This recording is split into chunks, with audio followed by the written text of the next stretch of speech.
Everybody, welcome to Plus One to Mischief, the tabletop RPG experience here in Santa Fe. How much of that was gobbledygook to people in the audience? When I say tabletop RPG, how many people know what I'm talking about, have an idea about what I'm talking about? Okay, great, good. Essentially, thank you so much. Great. So, for those of you in the audience who don't have a super solid notion of what we're doing here, a tabletop RPG is where essentially we're going to tell a story, and I am going to sort of construct a world in which my players can run around and act, but in order to keep a little bit of agency in their hands, we're going to have them roll dice. You've probably seen these in various nerdy media things. Community, Stranger Things. They're the dorky dice that you won't find in Monopoly, but we use them a ton. And that just keeps a little bit of randomness so that none of us, myself included, even though I wrote the story and I know what the world is, and theoretically I could override a lot of things, none of us really know what's going to happen tonight. It's entirely up to the whims of these dice rolls and some strategy, some tactics, clever ideas, etc. Stupid ideas, generally, yes, but we try not to make too much of that. Let's take a moment here. I'm Kevin. I'm the game master is the term that we're going to be using here. Thank you all very much for coming. I'm going to start on this end, and we're going to move down. If you could introduce yourself and your character for the evening. Oh, for sure. Hi, I'm Myri. Thank you all for being here tonight. And I'm going to be playing Paget. Now, she's a warlock. She's made a deal with her fairy godmother. Definitely not any sort of eldritch fairy godmother. That would be... I don't even know why you bring that up. In fact, it's irrelevant. Next person. My name is Tim Brown. I will be playing a noble holy knight paladin, who is also a halfling. So I will be playing a very small paladin. What was the height on that, Tim? What did you decide? Only 2 feet. But it's a very proud 2 feet. Proud feet. Yes. But I'm also a halfling, so for a paladin, I will be not as, I would say, dry, perhaps, or as... Some paladins tend to be very, very puritists. I don't think that there would be a halfling religion that would have that. So I'm playing someone who worships the Fable 4, a little bit more peaceful and happy in the way of a religion, I guess. My name is Christine, and I play Hayden, and she is a elvish barbarian. But seeing as it's kind of uncouth to be a barbarian when you're an elf, she doesn't really like to talk about it. My name is David Tran. I'll be playing Bobby Joe, a rogue, a human, and a friend. That's debatable, actually. With a big dreams to open and restore his childhood home, which is actually a burlesque place, which is kind of run down and now a whorehouse, and you get more what you bargain for nowadays. Alrighty. Thank you all so much for coming to play. Before we get started, I want to take a moment and just sort of establish a generalized sense of the world. The world in which we are playing tonight is a home construction. It is entitled Graal, Graal. It's a world that is falling within the realm of the Tolkien-esque high fantasy, except everything's kind of falling apart a little bit. There's a lot of fractured kingdoms, there's a lot of small skirmishing bands throughout the land. It is a place where safety is, for a lot of the world, not guaranteed, especially on travel. However, there are points of light, there are large cities and beacons of hope and, decency out there. But by and large, things aren't looking great for the world of Graal. And so now I would like my players to do one thing. I'd like you all to roll a d20 and tell me what you get. 19. 19. 1. 1. Great. 10. 10. 16. 16. Okay. So what I handed to you guys is essentially your mission for this particular adventure. You have all been given a task and an item, and now I'd like you all to roll a d10 and tell me what you get.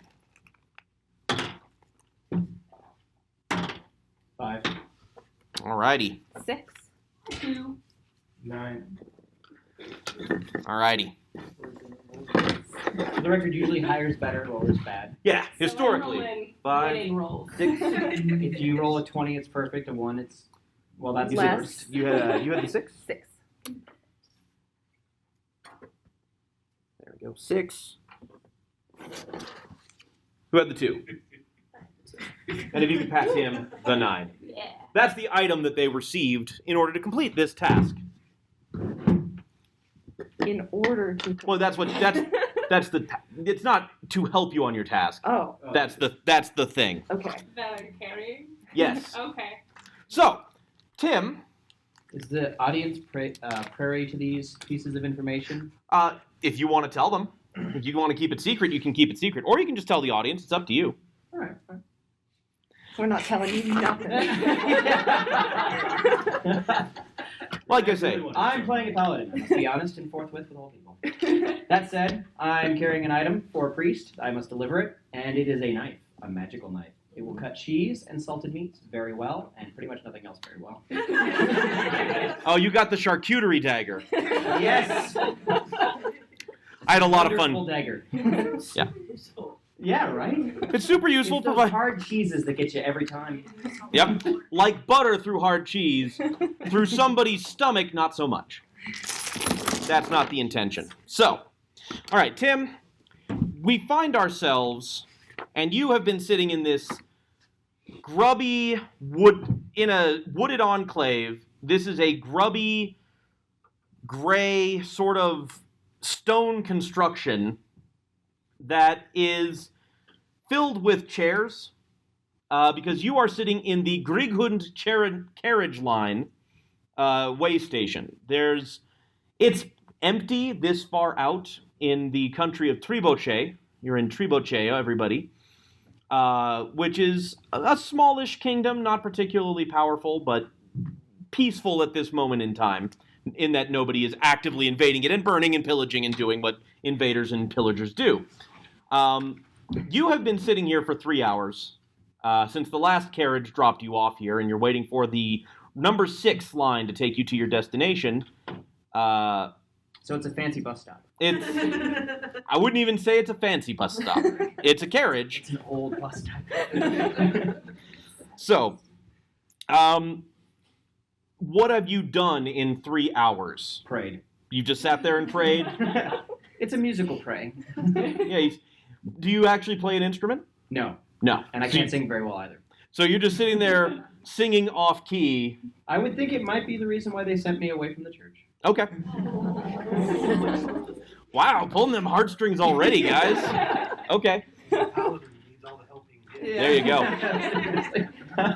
Myri, Yes. after several hours of traveling, you arrive probably about an hour into Mackenzie's stay in the Grighund station. Okay. What do you do with those 2 hours?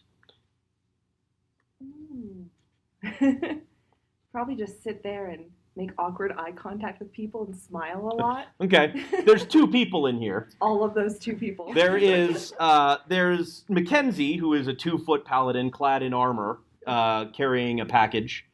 And there is a woman who introduces herself as Elizabeth. She's a fairly young halfling woman herself. So she kind of has to tiptoe to get over the counter, but she's the ticket taker. And she gives you a little, oh, hi, yeah, no, I'm back here. I need to get your ticket. Do I have a ticket? No, you need to buy one. Okay. So when you come in, Do this I is have the money? We'll assume that you have a small amount of cash Okay. for the purposes of it moving the plot along. All right. So I mean, a ticket is 1 silver piece. It's nothing to. Excellent, yes. Stand. She says, "Where are you going?" You are also headed. You are also headed on the number 6 line. The end of the number 6 line is Okay. what you were told. Number 6, please. Oh yeah. Are you going to the end of the line too? Yes. Yeah, that guy over there is doing the same thing. Oh, let me stare at That's him. weird. Yeah, no, I've been looking at him a lot. Since he got here, he's I just heard been. it's polite. Yeah, just to stare at people. Eye contact. Okay. I mean, kinda. Is it not? I mean, there's. Listen, you seem fine. I got to get back to Okay. work. She looks like the devil, just as a reminder. Eye contact, polite, maybe. Tren, Yes. 2 hours after Tim has arrived, you come to the Creekwood station and see that there is a halfling man clad in armor, a tiefling woman who is sitting there and makes a distressing amount of eye contact with you as you enter. I avert my eyes from her, and in disgust, I spit on the floor. Oh no! But actually, I don't know. And then I feel bad. I'm like, oh, that wasn't meant for you. I just made a hockaloogie. Okay. You go up and you buy a ticket for number 6 for Route 6 at the end of the line? Yes. Alrighty. I say, yes, give me one ticket, please. I'll go yeah. to wherever that goes. Sure. Yeah, no, it's weird. There's a lot of traffic going through there today. Yeah. I don't think I've seen anybody ever go down to the end of the line on the number 6. I'm not sure why I'm going either. Yeah? No. Okay. Yeah, it's a thing. I got a thing going on. You got a thing? Okay, I mean, I assume they have a thing. It's a very ambiguous, specific thing. Okay. And then, of course, as you hear the trundling of a carriage rolling up, and a large bearded man hops down. He's carrying a crossbow about yay long that he sort of chucks over one shoulder. And he walks in and he pounds on the door and he says, "We got anybody, Elizabeth?" And she goes, "Yeah, Fleming, you actually have 3 passengers for the number 6. And he says, "Yeah, where are they going?" She says, "The end of the line, what do they call that place?" And he stops and he kind of looks around at the 3 of you. He says, "You're all going to the end of the line?" Yeah. Yes. Yeah. Okay. I mean, I don't... I do think you goes should and consider he renaming it. He flips out a book. He says, "Well, I mean, it's just that..." He's flipping through a little notebook, and you see there are lots of little notations that he's taken in this notebook. And he says, "You know what? It's been almost 15 years since I took anybody to the end of the line, all the way down." That means you get new roads. He says, "Well, I mean, the road itself is not great, regardless of where you are. But by the way, Hayden. Yeah. You're not entirely sure when that carriage leaves, but you do know you're running late. So, yeah. As you guys are packing into this carriage, which is fairly small, seats about 6 people, all told. This elven woman comes running. I need a ticket, please. She shouts into the room before she's even in, and Elizabeth is sort of like taking one out and already sort of like walking it up to you and trades it for your silver piece. I just kind of throw the silver piece at her. God, right in the face. I'm sorry. And I take that and I say, "Is this to the end of the line?" She says, yeah, we kind of figured. Oh, okay. Yeah, there's a lot of traffic going down there. Oh, okay. All right. Oh, Oh, good. That was it came across the tone I was looking for. Great. Fantastic. Yeah, it's very ominous. I climb onto the train and catch my breath. Yeah. So Fleming sort of, does one final check, make sure the wheels are good, and kicks the tires on everything a little bit. And he pokes his head and he says, "All right, you're all headed to the Hawkwing estate then?" Yes. That is number 6. Yeah, that's the last one on the end of the line. It's going to be about a 3-hour ride. Don't you folks worry. He pats the crossbow and he says, "We're not going to have any trouble on this trip." So, Mackenzie takes this opportunity yeah, to introduce himself. okay. "Hello, fair lady," he says to our tiefling friend. Oh. He puts out his hand. She shakes it just real vigorously, both hands. He says, "Great, nice to meet you. I'm Paget. I will try to remember. I'm not evil. I did not think you were. Good, because I'm not. You look very friendly. I like the eye contact. Very good. And you are a fair elf, very tall." I'm average height, but you're just rather small, I think. Well, yes. So at this point, you hear the whip crack from outside, and the carriage starts to move. You guys can keep playing this out. I just wanted you to know we were moving.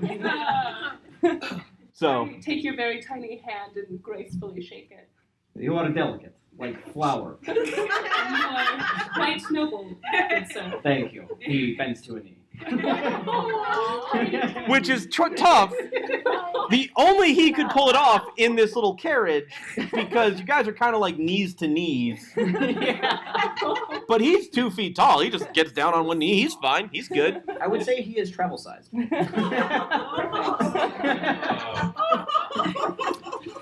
right, I'm going to mark that one down. He goes to. Oh God, what are you? Oh, you're a human again. He goes to the human. Weirdo. Yeah, right? No. Good day, sir. Hey, little guy, where's your mama? You know, good question. I think she died when I was young. Oh my God, this kid's a bummer. It's okay. Church raised me, many mothers. Oh wow, you got a funny little accent, kiddo. Yes, it is a halfling habit. Oh, okay. Oh, you're. Oh, I'm sorry. I awkwardly sink into my seat. It's okay. We get it all the time. All I right. look very old for my people. All righty. So, the Fleming is sitting outside, of course, driving the 2 horses that are drawing this carriage down the road.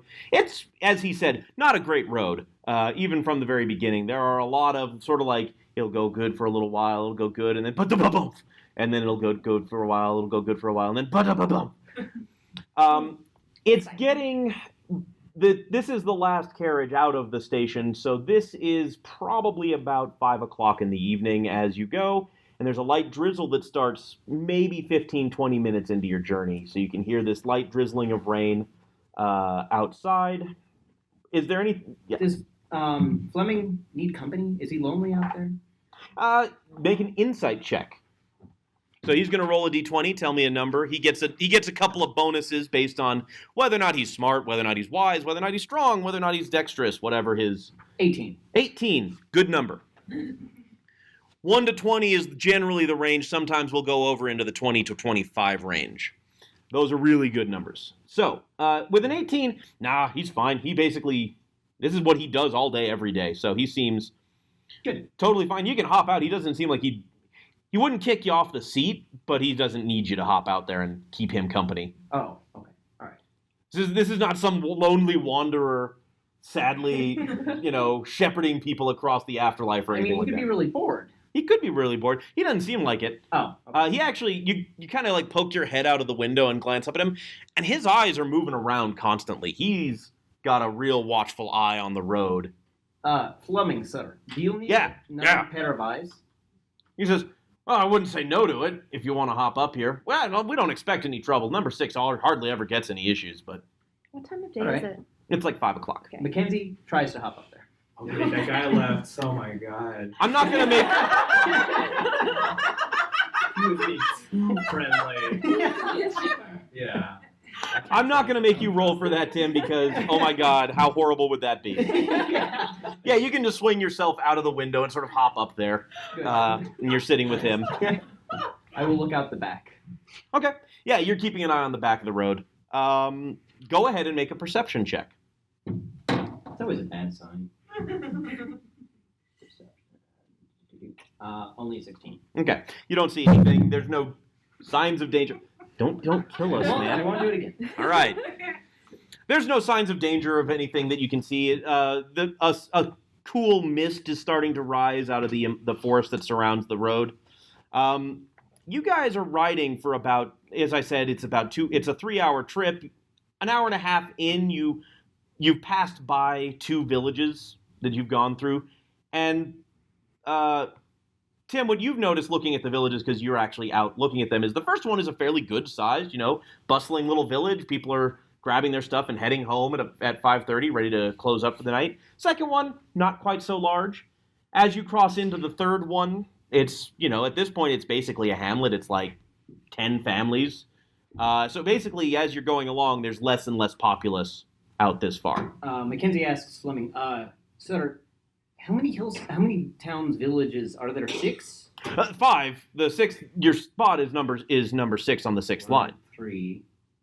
This looks bad. Well, I mean, we're getting away from the main trade roads. It's, the smaller the villages, it's just less out here to support a large community, so. Oh, all right. Small community. Okay. Yeah. No. I mean, the bandits have been an issue, but they haven't been an issue in months. Are the bandits okay?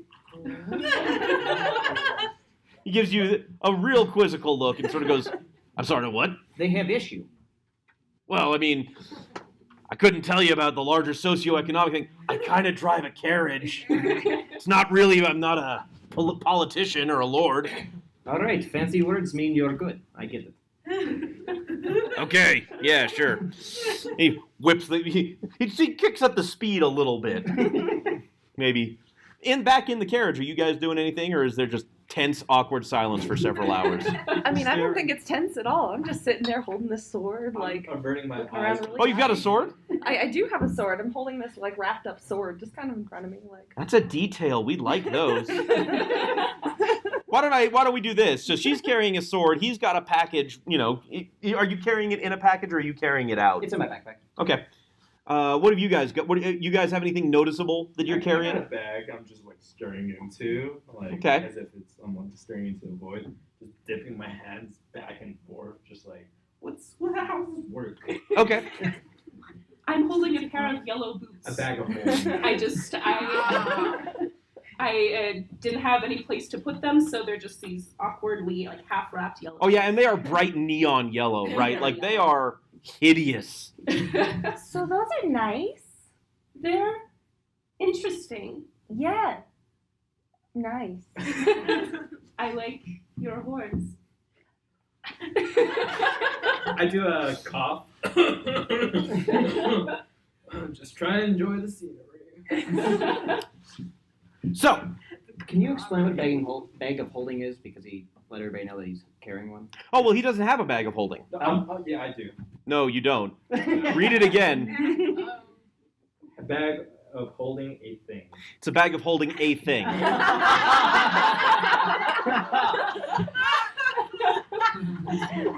That's a big difference. Significant One and much object. lamer difference. Yes. One's the void in a bag.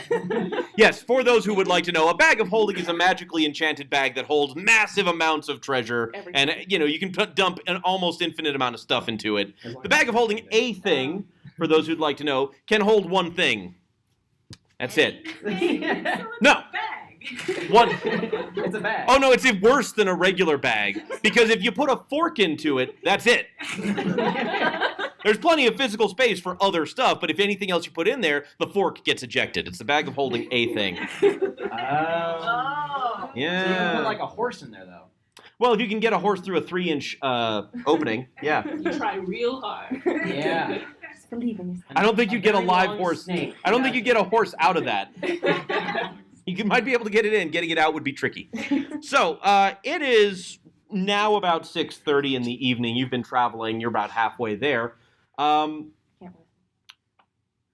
Mackenzie, you're looking out off the back of the road, and you hear Fleming make a quick like, I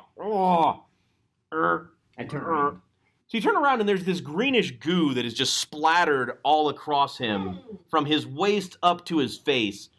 And he is not doing very well. In fact, he's sort of like tipping to go off of the edge of the carriage.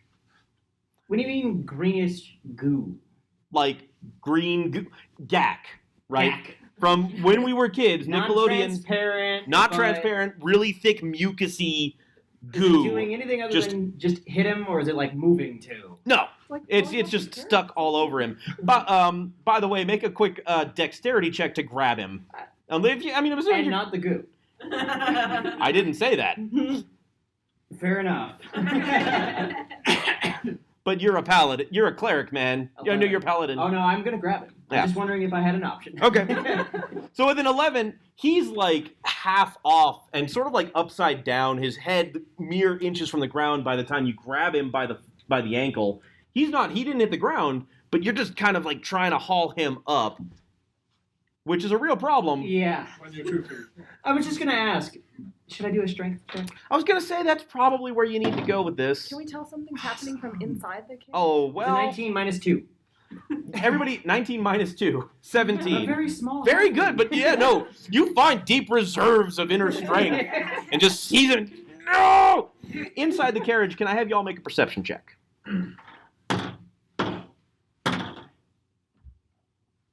6. 6, okay. 11. 11. Oh, that's a negative. Yeah. Jesus Christ. All right, 16? 16. 18. Wait, yeah, 17. You did not roll a natural 20, you'd have told me. 17. By the by, natural 20s are super great. Natural 1s are the worst thing that could possibly happen to you. So everyone knows. Bobby Joe, you're pretty much the only one who notices that there's a lot more of the side-to-side movement swerving around the road than you like to see in a carriage. We're going to have to chalk this up to sort of an inexperience with carriage rides, I think, for Hayden and Paget. But We don't have them. where you're from? I'm pretty new out in the world outside my little village. Yep. I take a look outside of the carriage and see what's going on. So you poke your head out the window, and there is Fleming's crotch right there, upside down. Oh, And if you look up, and as you look up, you can see that the halfling has got him and is like trying to pull him back up. Fleming does not appear to be doing anything to help himself out of this predicament, by the by. I assume it's like their thing. Okay. Like whatever that goes on outside the carriage stays outside. Cool. Back in. These guys they really got along. Okay. I mean, one did seem quite friendly. Yeah. Yeah. So, Tim, can I have another strength check? Because you've got him about halfway up. Ooh. That's a 2. That's a 2. He just slips and he's back to like dangling just barely above the ground. I mean, it Um, sounds At great. this point, you guys can feel that the carriage is like swerving wildly across this little dirt road. It's even bumpier and rockier than before. There's definitely something going on outside. I don't know if you want to chalk it up to him explaining that they're into some kinky shit, but Well, whatever they're doing, they've got to calm down. I'm going to go out and tell them to, at least just Simmer down, guys. Hayden's starting to get a little irritated and disappointed. I checked last. So I poke my head out there. Your turn. okay. So yeah, you poke your head out and you see a very similar thing. Fleming is almost to the ground, and the halfling has just barely got him by the ankle. Oh, God. Mackenzie starts shouting, help. Help! Help! Okay. Help! Help! You need somebody, right? I need somebody! And I go, oh, that's distress. So what do you do to help him out, guys? Can I go out and like try to push the guy up from inside the carriage? So... Sure, make a strength check. 6. Cool. Yeah. Turns out it's kind of hard to like push people like from the same level that they're at. Like you're trying to grab them by the waist and like hoist them up, but it's awkward. I did not think this out right. Is there enough room for another person on top of the carriage? You can make a dexterity check to hop up there. Yeah. There used to be room for 2 people. Now there's one. So That's a 6. so you go, guys. This is going great. I just want you to know I'm so pleased. So yeah. Oh dear. No. So you are getting out on the opposite side to get up onto the carriage, but there's like 5 people. There's 1, 2, 3, 4 people on that side, and all of a sudden the whole thing starts to go that away, and you're a slight little elf woman. You're not enough to tip it back the other direction, and so the whole carriage tumbles and onto the side. I need everybody to make a dexterity saving throw. Fleming really badly failed his, so I hope you guys didn't get attached to that really in-depth NPC I was building. I got a 14. 14, 4, Oh. 5. 7. Man, guys. Well, everyone else rolls horrible. I also have a negative on my dexterity. I'm super clumsy, guys. All right, so everybody who got under a 10 needs to go ahead and take 9 points of damage. Ouch. Hayden, you were the one who passed, right? Yeah. Okay. So yeah, you're on the other side of this carriage, and you see it start to go, and you just chip. And so you take a little damage to the legs. It's a little hard to land going at that rate and speed, but you only take 5 points of damage. Meanwhile, the rest of you are those of you inside the carriage are sort of thrown around and bashed about a little bit. Sorry about my horns. Yeah. I'm really sorry. Tran, you are Tim. You are thrown like 10 feet off of this thing as I'm you light go. armored. Yeah. So you take some damage. So as you guys now, Tim and Hayden, Tim and Christine, make a perception check. Huh, natural 20. Natural 20. 4. 4. Oh, 6, sorry. So Hayden, because you're not part of this whole wreck that you watch happen in horrifying detail. Which, yeah, I mean, Fleming goes under the thing. He is killed almost instantaneously. The Gak is dead too, though. He was a man of The infinite gag jest. is dead. The awkward goose. He was a man of one jest. He made one joke in the brief time that you knew him.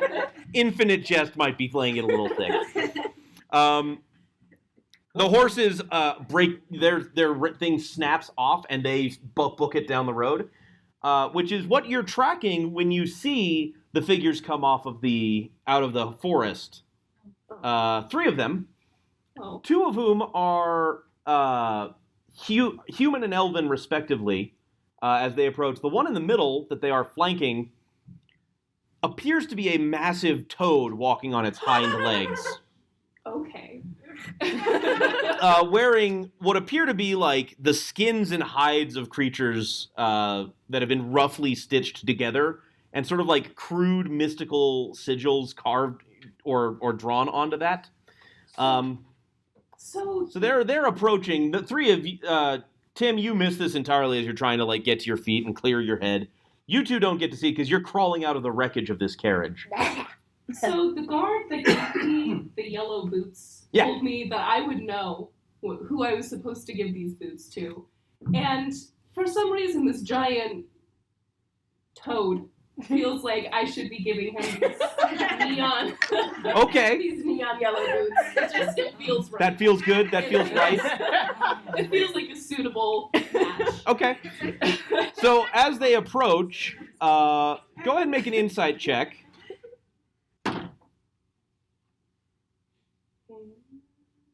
Insight is sort of your rough reading of a situation and people. 10? I mean, maybe this is the guy who gets those boots. I mean, they've got hands on swords and shit like that, so... Okay, well, I'm on my guard, but it's also like I'm prepared to give the man the boots. Okay, sure. Well, and that might be totally fair. So as this entity walks up, it does... Sorry, I gotta pull out my notes. It takes this wide stance in this sort of braggadocio-like manner. The 2 people behind him just sort of roll their eyes automatically. I do a polite, graceful little bow and say, "Good day, sir." He says, "This is the correct attitude to take with Bloop the Magnificent." I suppress a chuckle because he's ridiculous. Tim, you hear that, of course. At this point, you know something's going on. You guys can all hear this little exchange taking place. And sorry, was it Bloop the Magnificent? Bloop the Magnificent, yes. Very pleased to meet you, sir. Would you perhaps be of assistance to us? Our carriage has had an accident. Our carriage? I think we can assist you in some way. Yes. And the elven man behind just chuckles a little bit and says, "I mean, we can lighten loads. You know, carry some stuff for you. Sounds good." I mean, we have a very small paladin with us. I'm sure that he could be carried. Mackenzie stands up. Yes, I think I can. Well, you know, I mean, tell you what. Why don't we not carry? Why don't you just, take off that armor? That'll make it lighter. That'll make the walking way easier. You know, Whose that armor? sounds good. Your armor. Mackenzie's armor. Yeah, Mackenzie's armor.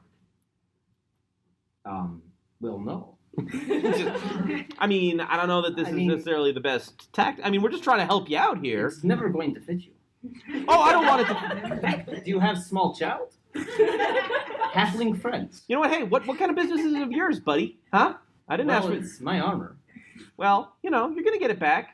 Maybe. Oh, I scream out, I think this guy's dead. Say, look at what about this guy? Mackenzie runs over. Okay. Make a medicine check, Mackenzie. Thank you. 12. 12? I mean, he's not dead, but he's going. Nearly dead. Yeah. Mackenzie, Mostly dead. Yeah. Mackenzie puts his hands upon him and says, I am you as you are me, as we are all together. Okay. How much you drop on him there? Just one. Just the one? Yeah. So there's a slight pulse of divine energy that flows into him, and his wounds seal up enough that he's not going to die. I'd like to in think the it next 20 feels minutes. like that really, like an orgasm. Okay. What have I done? So Feeling like that should. there is. Fleming lets out a little in his unconscious state. Because now you realize that you've set this up. But he's still out. Yeah, he's not up and about. Sweet dreams. Okay, so I gotta do that every time you do your lay on hands ability for the rest of the fucking Lay on game. hands. Come on. I expected this of Tran. I'm letting it go. Yeah, no, I know. You don't have any say on it. So hey, I agree with him. okay. Okay, so you've got Fleming stabilized. Meanwhile, back at the conversation, Bloop sort of goes, you will all now be throwing down your weapons, your items of value, and then we will let you walk away with your lives. What are you talking about? How is that fair? I don't believe who said it was? Did you say it was fair? Yeah, you guys are out. You can Okay, You can be participating now. Are you trying to rob us? Well, I wouldn't say trying. I would say we are robbing you. I would say that's very rude. I take a look at that henchman and ask him, "Are you down for this? Are you with them?" Which one, the elf or the human? The human. The human just. Like you seem disinterested. You take a step back. So, Hayden, right? Yes. So they're robbing us. I think they're robbing. We're robbing you. Yes, this is established. Well, this is tremendously exciting. So they're evil. I think they're the bad guys. Oh, then in that case, my response to you is. And I cast Dissonant Whispers on the toad. Okay. So what does Dissonant Whispers do? Dissonant Whispers is a wisdom saving throw. Okay. Otherwise, they take 3d6 damage and they have to move as far away from me as possible. So what does it do? Like, what does it look like? What's happening? What happens? I mean, nothing really actually happens except that all of a sudden from Padgett's mouth just comes this horrific, like, otherworldly speech that you've never heard in your entire life. Like, it's terrible. Just this great, like, echoey, gurgling sound. Now everybody hears this? Actually, I Or don't is- have or it is written this down, but I just- think it's just him. So she just sounds like she's vaguely whispering nonsense, actually. Okay. So what is your save? What's the save on that? What's the DC? 14. So he gets his chance to roll and try to beat her special ability, which he does. So Well, he does take half damage, though. okay. So he does clutch it. He puts his hands up to his head and sort of goes. All right, so that's 7 necrotic rounded down. Okay. And he takes 7 necrotic damage. Is this initiative, or can I just... At this point, yes, I would like. No, I mean 7 rounded down, so it should be 3. Oh, so 3 points of damage. Yeah. Okay, so yes, at this point, I would like everybody to roll initiative because we just entered combat. This is like the action scene now. Yeah, this is the fight scene. This is When you when really slow I basically just got the party started. You're welcome. you're welcome. Wow. Yeah, I know. She gets to go again. What a waste of a natural 20. Okay, so Patrick gets to go first again. 13. 19. 16. It's the short legs, guys. You know. It's very small. Yeah, I think he has to decide they're bad. Sure, he's got to see. Yeah. Proof of their evilness. So, Paget, what are you doing? Okay. I am. The human and the elf draw. The elf draws a heavy scimitar off of his belt. The human draws a longsword, and they both sort of start to move towards the party. Let's see. I'm going to summon this small portal of purplish, blackish energy and just shoot it right at that toad. That's Eldritch Blast. Okay. Let's see if I hit. So that is a 16 to hit. That is a hit. So, Okey-doke. yeah. So this purplish energy just fires out of Padgett's hand, slamming into the chest of this toad who staggers backwards, going. And that is 7 force damage. Okay. Up next, Hayden. So I approach the elf because he's the one that I feel comfortable fighting. Sure. Because, like I've sparred with other elves before and I'm Okay. really used to fighting, so I have my scimitar out and I just try and kind of make a little blow at him. It's not like very... It's a half-hearted attack. It's You're a not half-hearted attack. okay. 12. 12 total And... with any of your that's just for... The roll is strikes, right? I'm still very new. yeah. Just so you know, I am a- Christine is our newbie player. Okay, I have 3. So, 15. Okay, with a 15 you hit. Okay. With a 12 you wouldn't have. So Well, I am there. so go ahead and roll. Cool. So then 7. Okay. So yeah, you it's this little like lash, and it sort of like puts a scratch across his arm, and he sort of like looks down and looks back to you, and he's like, "The hell? We're trying to be friendly here. We're trying to be helpful." I thought I was supposed to give you boots. I'm sorry. Okay. He's like, and he looks at you, and you're still holding the boots in the other hand as you swipe at him with your sword. And he sort of looks at you, and he's like, I don't want those boots. Fuck those boots. They're to save you from bananas. What? Anywho, moving on. He goes ahead and takes his. He whips the scimitar out, and after you slash him across the arm, he pulls. He's got his scimitar, and he does a couple of those cool movie maneuvers. Yeah. He's doing that thing, and if Indiana Jones was here, he'd shoot him in the face. Yeah. But Indiana Jones is not. Don't have the hat. Okay, so and then as he's doing these strikes, all of a sudden, one across your arm, one across the other arm, as he hits twice and deals you 12 points of damage. Whew. So right now I go from kind of not really into the fight to I am pissed. I'm real pissed off. And all of a sudden I start to shimmer a little bit, and instead of being the polite elf I've been so far, my voice drops to about another octave, and I start talking like this. I'm real pissed off. Alrighty.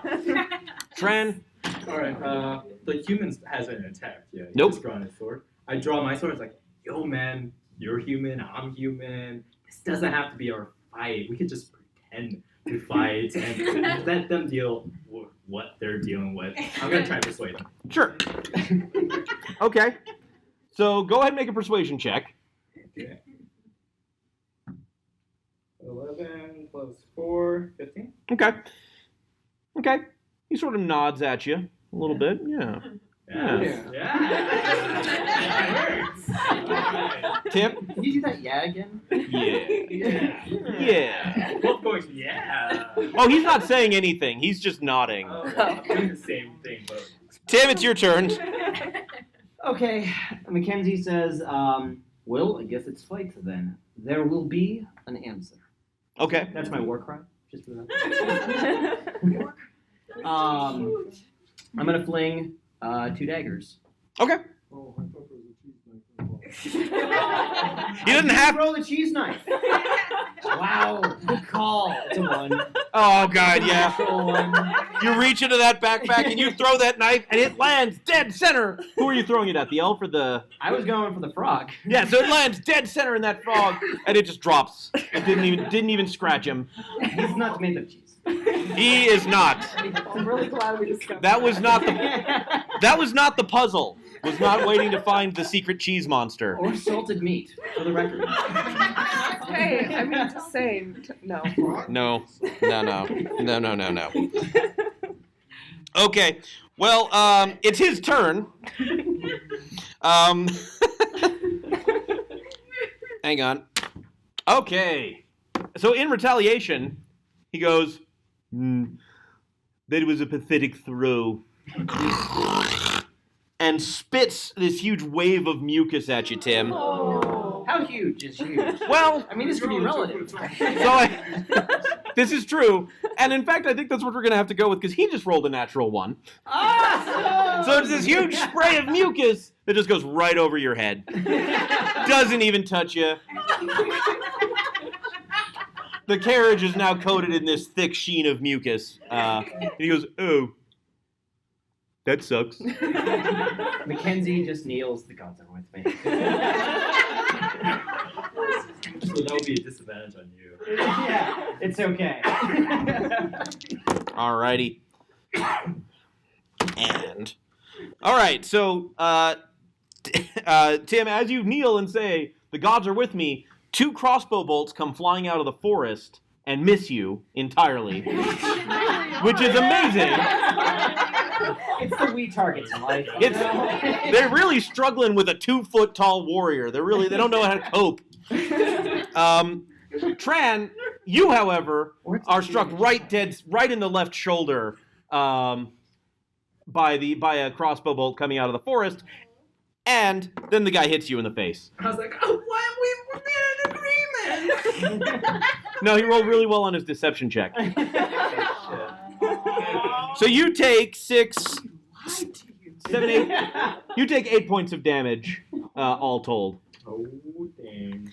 And then we're back to the top of the order. So, Padgett, having seen these events unfold, how would you like to compensate? I'm just gonna do Eldritch Blast again. I just summon a portal in the other hand and chuck that energy right at this frog. I mean, hey. His stupid frog face. So 20. That's a hit. That's a hit. 20. It's a hit.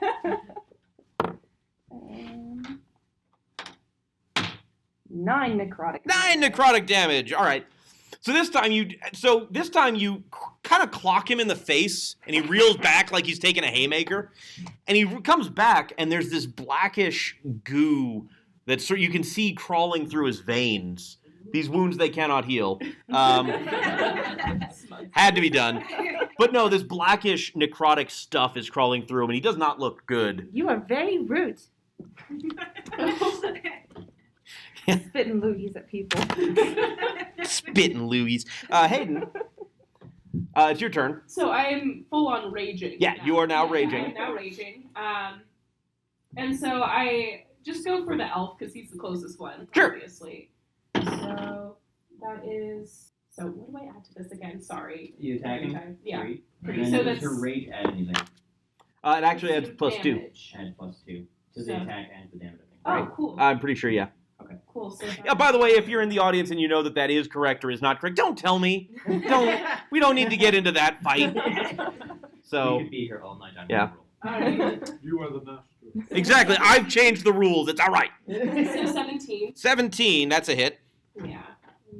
And then that's also plus Constitution and Strength, or just Strength? Just strength. Just Strength. Okay, so And two, because you're raging, so.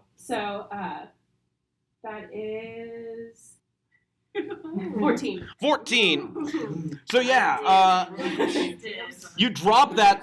So what did you say to him right as you started to rage? What was your line? Don't hit a girl. Don't hit a girl.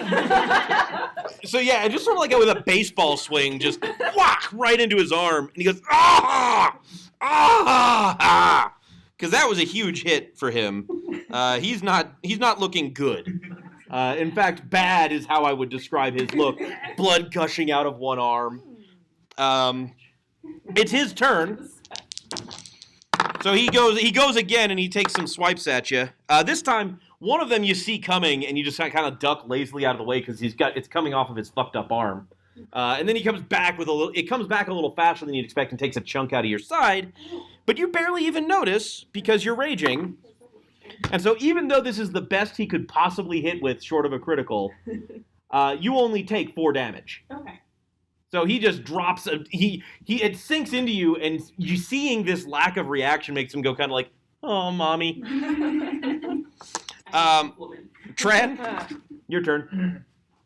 I stare at him for a second, and it's like, why? why this wasn't our thing, and I just just stab him. You just stab him. Yeah. Go. Go. Roll. Fight. Kill. That's 6. So- altogether. Your choice, Fran. Is this that you're so distressed that this guy you thought was on the up and up it betrayed you, Yeah. or are you just not good at fighting? You tell me. I think I'm just not good at fighting. Yeah. Okay. Fair. That's very fair.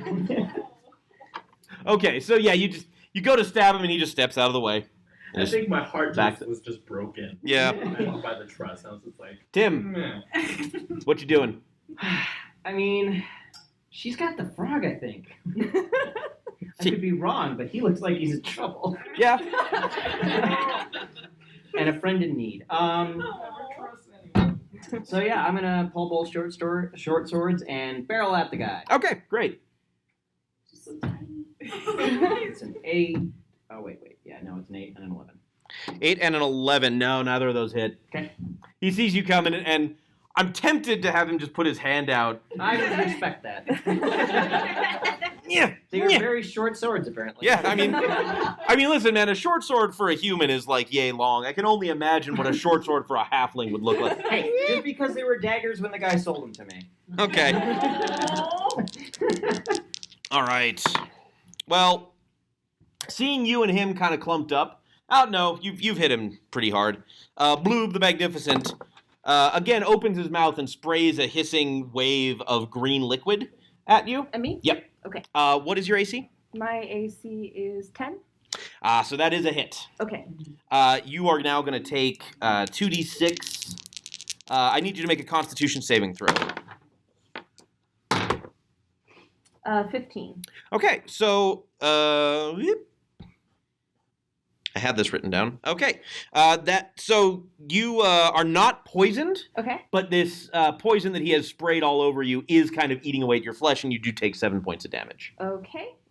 He takes 3d10 fire damage because he hit me, and I'm going to cast Hellish Rebuke. Does he get a save on No. that?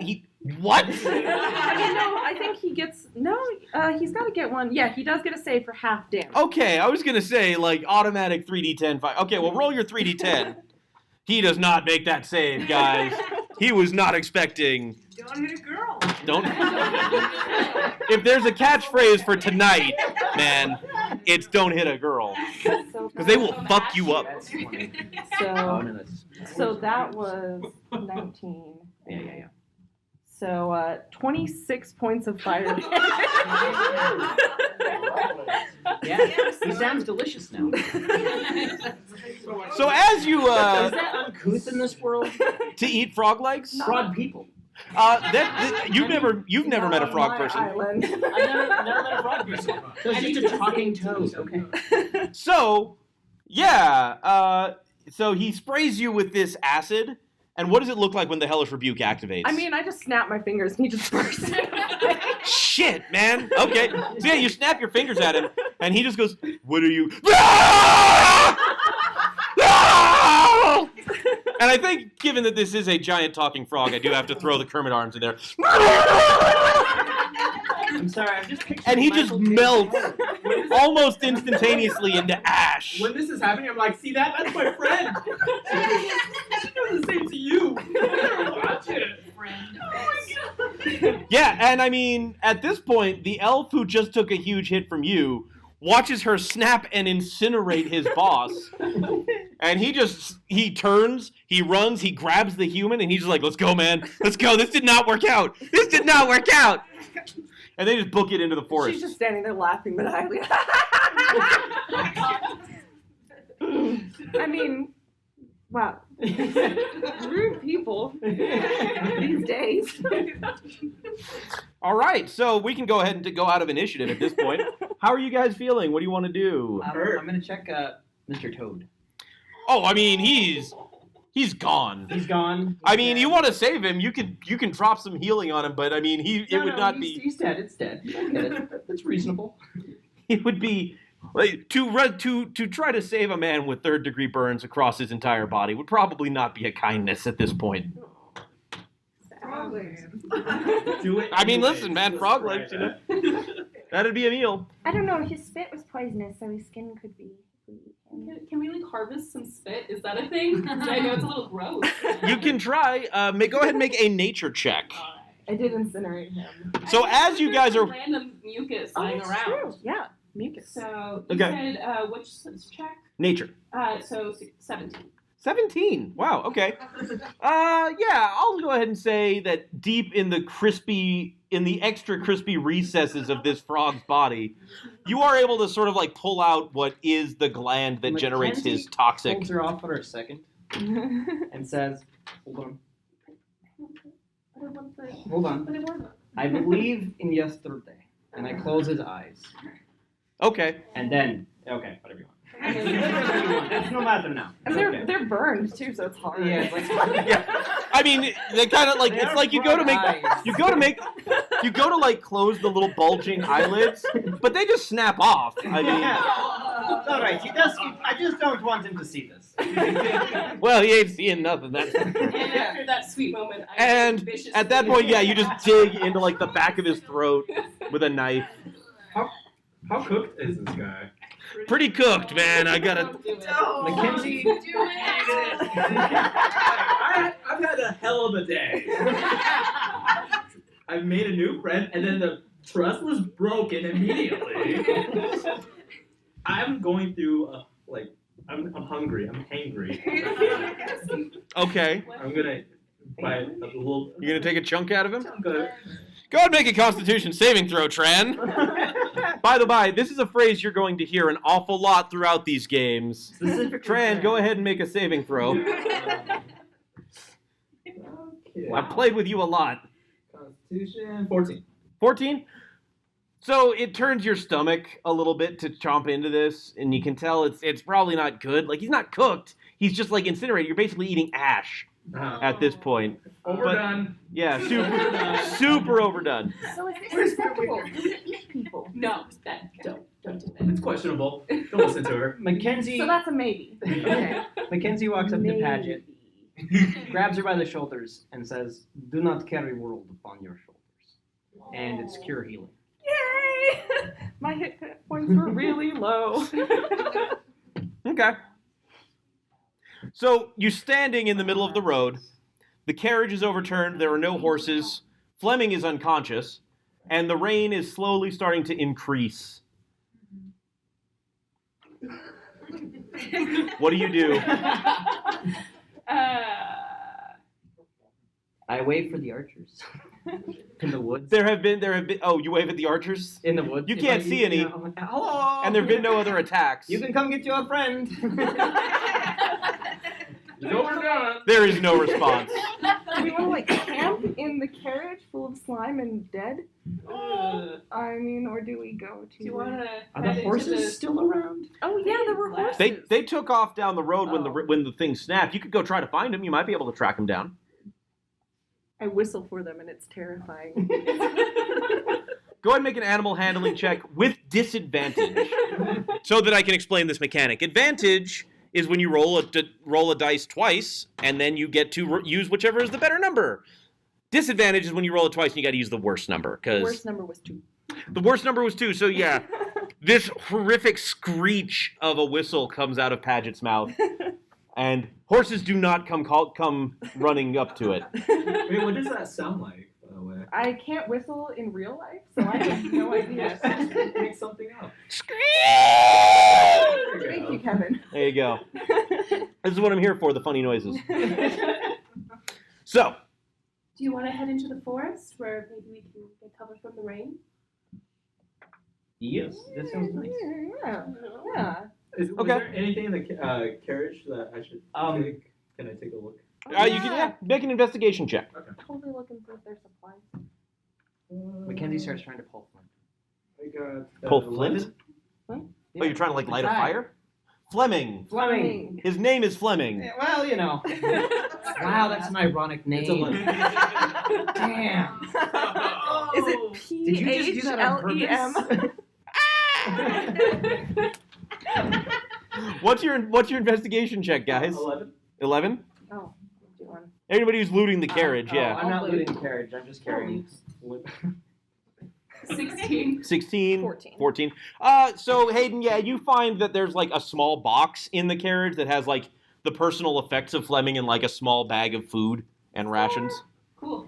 So, but he's not carrying his life around in this carriage or anything.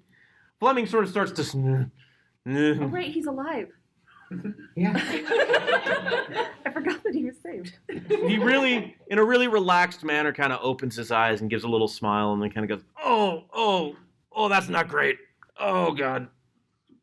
I feel bad about taking his stuff and just kind of slowly put it back. Okay, great. All right. Okay, I take the food. I leave his personal effects. Okay. Mackenzie puts his hands on his shoulders and says, "Do not carry world upon your shoulders." Are you healing him more? Yeah. Okay, because the sentiment is nice, but I gotta know. 6. Okay. So he kind of like totters to his feet, and he still doesn't look good, right? He still looks battered and He's not dead. but he's not dead, and he's kind of like looks around at you guys and goes, What happened? I got hit with this gunk, and I couldn't move, and then I fell off the edge, and then that was the last thing I remember. We were attacked by a very rude frog. My cheese knife. Okay, no, you gotta slow down, guys. I gotta know what's going on. Bandits. Mackenzie gets that cheese knife. Oh God. Frog bandit. One frog bandit, one human, one elf. Okay, frog bandit. What? Yeah. That's what's fit the... Oh. Yeah. Oh. He looks down and this stuff is still like on him. He's kind of like. If it makes you feel better, and I point towards the burnt corpse. It really does. It really makes me feel a lot better. You can eat him if you'd like. I do not like that. I don't. I just don't. No, thank you. So, well, I mean, I gotta go get my horses and take them back to the Krieghund. You guys are welcome to come along if you want, but I don't know what you want to do. Oh, well. Yeah, come along. You know where 6 is. He's like, oh, yeah, that too. I mean, you just follow the road to the end. It's not hard to get there. How sure are you on my capabilities? Well, I guess that... He's like, look, one of us fell off a carriage and one of us didn't. I'm not really... My sense of how good I am at things is not great right now, okay? Can I just have this? Can I have my moment of self-doubt? Thanks. Your quest is to get us to 6. No. Well, kind of... All right, fucking fine. Sorta. All right, but if we see my horses, we gotta stop. Oh, I may have Absolutely. scared Or them. you can give us a refund since you already told us where. I don't have the money. That's back at the station. Well, then it's settled. We'll all go together. Oh, God, okay. Just bear with me. I'm going to be a little... Oh, yeah, the hip's still out of... Hang on. Okay, yeah, let's go. Let's go. I was crushed by a carriage. What do you want from me? So, it's a long slog of a journey, especially as the rain continues to fall and the road gets muddier. And, he's slow to walk, and it is, as he described, a fairly straight road down this. You pass through another 2 villages. By the time you get to the final ones, there's like 3 houses in what they are calling the village at that point, and it continues. He's not particularly forthcoming on any details about where you're going. He's basically walking in silence with the occasional unless any of you want to try to talk to him as you're going. Can I do a medical check and see if there's anything else I can do for this guy? Because it's Sure. really sad. Before he does that, can I go? Ow! Well, So the medical I'm check. conflicted. So the medical check on Fleming does not. I mean, he's banged up. Okay. You could dump more. You could dump more healing into him, and he would get better and better. But for like full-term recovery, where he's not groaning in pain, like he's just going to need to rest and let the natural healing processes occur. Fair Like you could increase his hit point total, but you won't make him less bitchy. All right. Are you hurt? Kinda I can try my hand at healing you. Oh, please. Yeah, it seems like everyone's getting healed around here except me. Okay. Can I do a perception check? Sure. I can summon a necromantic hand. Will that Do it. Do you think? 16. I'm not sure what those You guys are words fine. mean. There's nothing but going go on. ahead. Her on him. Oh. She's gonna heal him. Perception check. Oh! Bad. She killed a frog. So this is an insight. So this is more an insight check than a perception check. Ah, good call. Good call. But That would be higher. 17. so I mean, she looks like the devil. She fires destructive necrotic energy out of her hands, and when somebody hurt her, she lit them on fire with her mind. She might have healing magics in there. You don't know, but it seems unlikely. All right, so where I'm from, sometimes when you kill somebody, it makes them better. So, I don't think it works like that in this realm. I have a fairy godmother. I know what I'm doing. You're so confident. I don't Please, know. somebody stop me. Yes. Mackenzie puts his hands on her shoulders again and says, no. Oh, is that? But we could make fire for camping. Oh, I'm very good at that. Fleming kind of looks over at you guys and he says, I really don't feel like that's a good call. If there are bandits around, what they're waiting for is for people to go to sleep so they can shoot them to death. But if we make campfire, will they join us? No. You know, this is We nothing should like prob- normal travel. I'm sorry. This is it's kind of gotten to be a rough area. We're headed to the Hawkwing estate. I mean, we're going to go ahead. We can do what we can. I'm with mucus here. Just heal me up and we'll just keep walking. Hey, real quick, which of you guys has the highest history bonus? Not me. Mine is +4. 3. -1. 0. Okay, So, go ahead and make a history check there, Padgett. 13. Okay, cool. Moving on. So it takes you guys about another 3 or 4 hours of hiking, and so it is 9 o'clock by the time you guys get to what is an interesting building. It is a large 2-level stone building with a moat around it and a sort of like small footbridge across this moat leading in. The moat smells of brackish, stagnant water. You can definitely, and as you walk into it, there's a small courtyard that Fleming sort of leads you guys into. Oh, well, this is delightful. However, everything in this sort of looks not great. Everybody make a perception check.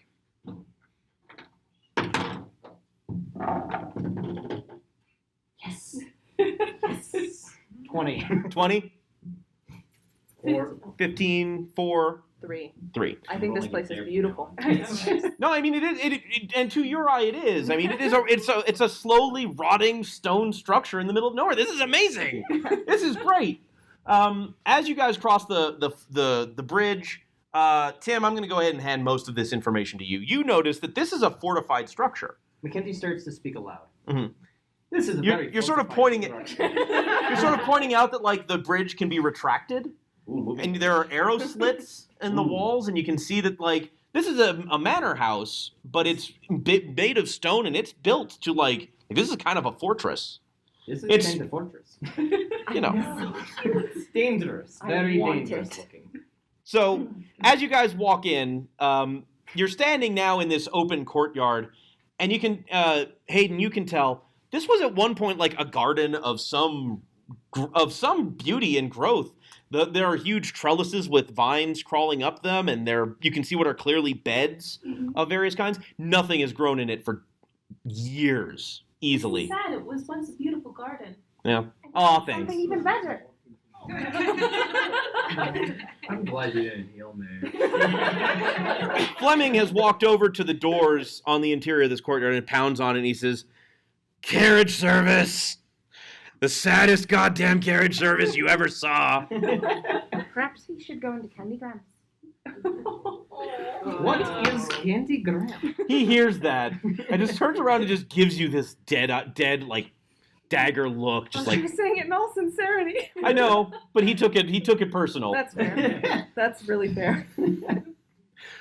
So after a moment or two after he's pounded on it, the door opens and you see inside Padgett something very reassuring. You see the skull of a pit fiend floating there with brilliant orange light illuminating it from the inside. It's floating at about the height of a human or a tiefling.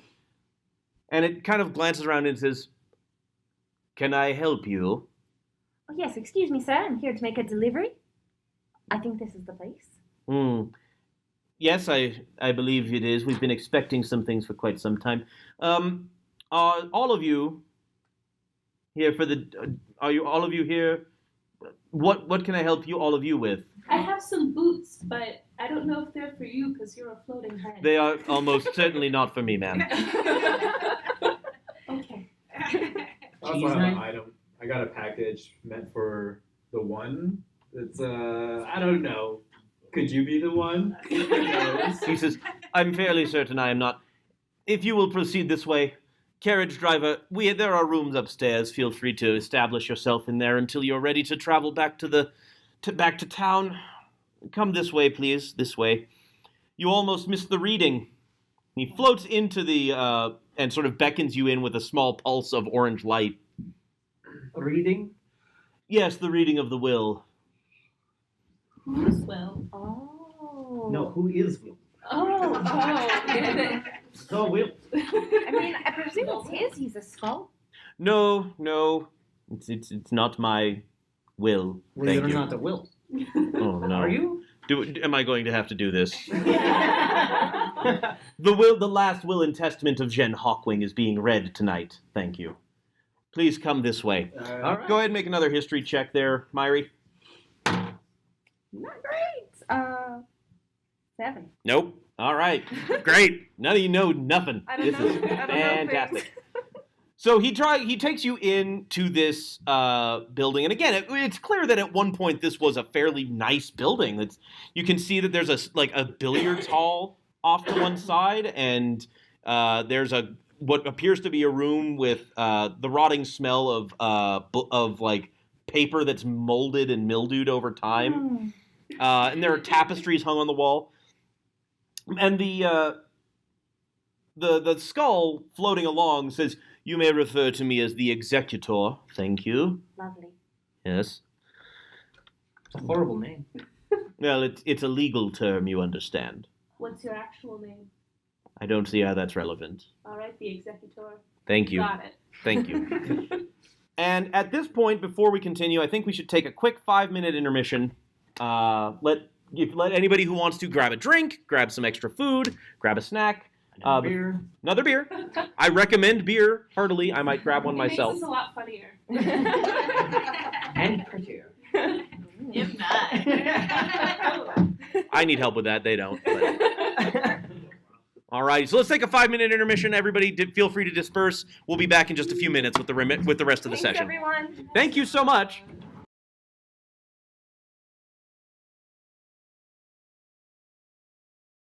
At this point, you guys have been led, kind of still dripping and cold, through this, and you're realizing as you're walking through, none of the torches are lit. There's no light on anywhere here. There's nobody moving around in this space. But we can see where we're going? His orange light is illuminating dimly where you're walking. The hallways are empty of furniture or any sort of impediment, so you're not running any risk of banging your shins on coffee tables or anything like that. Head on coffee table. I gotta think small Also, I from think now you on. and I can see in the dark. Oh, cool. Yeah, also, some of you have dark vision. So, No big deal. We're just better than everyone. Yeah. oh, the fundamental elven philosophy. No big deal, we're just better than everyone. So far there. So, he leads you through this manor house and into the only room that has had any light in it thus far. And you come across what is a very strange scene. There are a collection of individuals here that are immediately distinctive, but the first thing you notice coming in is that the room, although warm temperature-wise, is ice cold attitude-wise. There is a very thick layer of palpable tension in the room that is just awkward to stand in. It's just bad. It's walking in on mom and dad having had the big fight and they're not talking right now levels of awkward. To the point where even I can notice it? Even you notice Oh, this. man. Yeah. That's Even real, awkward. guys. Now, the people in the room, Tran, go ahead and make a history check. 11? Okay. So the first person that you all see in this room is sitting in a large plush chair. She's an older woman, kind of gone to seed, a little bigger. Her hair has gone white. But most distinctive is the fact that her face is obscured by a mask of silvery metal. Completely obscured. There are not eye slits. There's nothing there. There's just this death mask of platinum across her face. And she sits there and sort of runs long-nailed fingers over the edge of the armchair that she's sitting in Oh, I like her. impatiently. Sitting across the way from her, grinning a devilish grin, is this tall, handsome half-orc man with his tusks jutting out, kind of like this.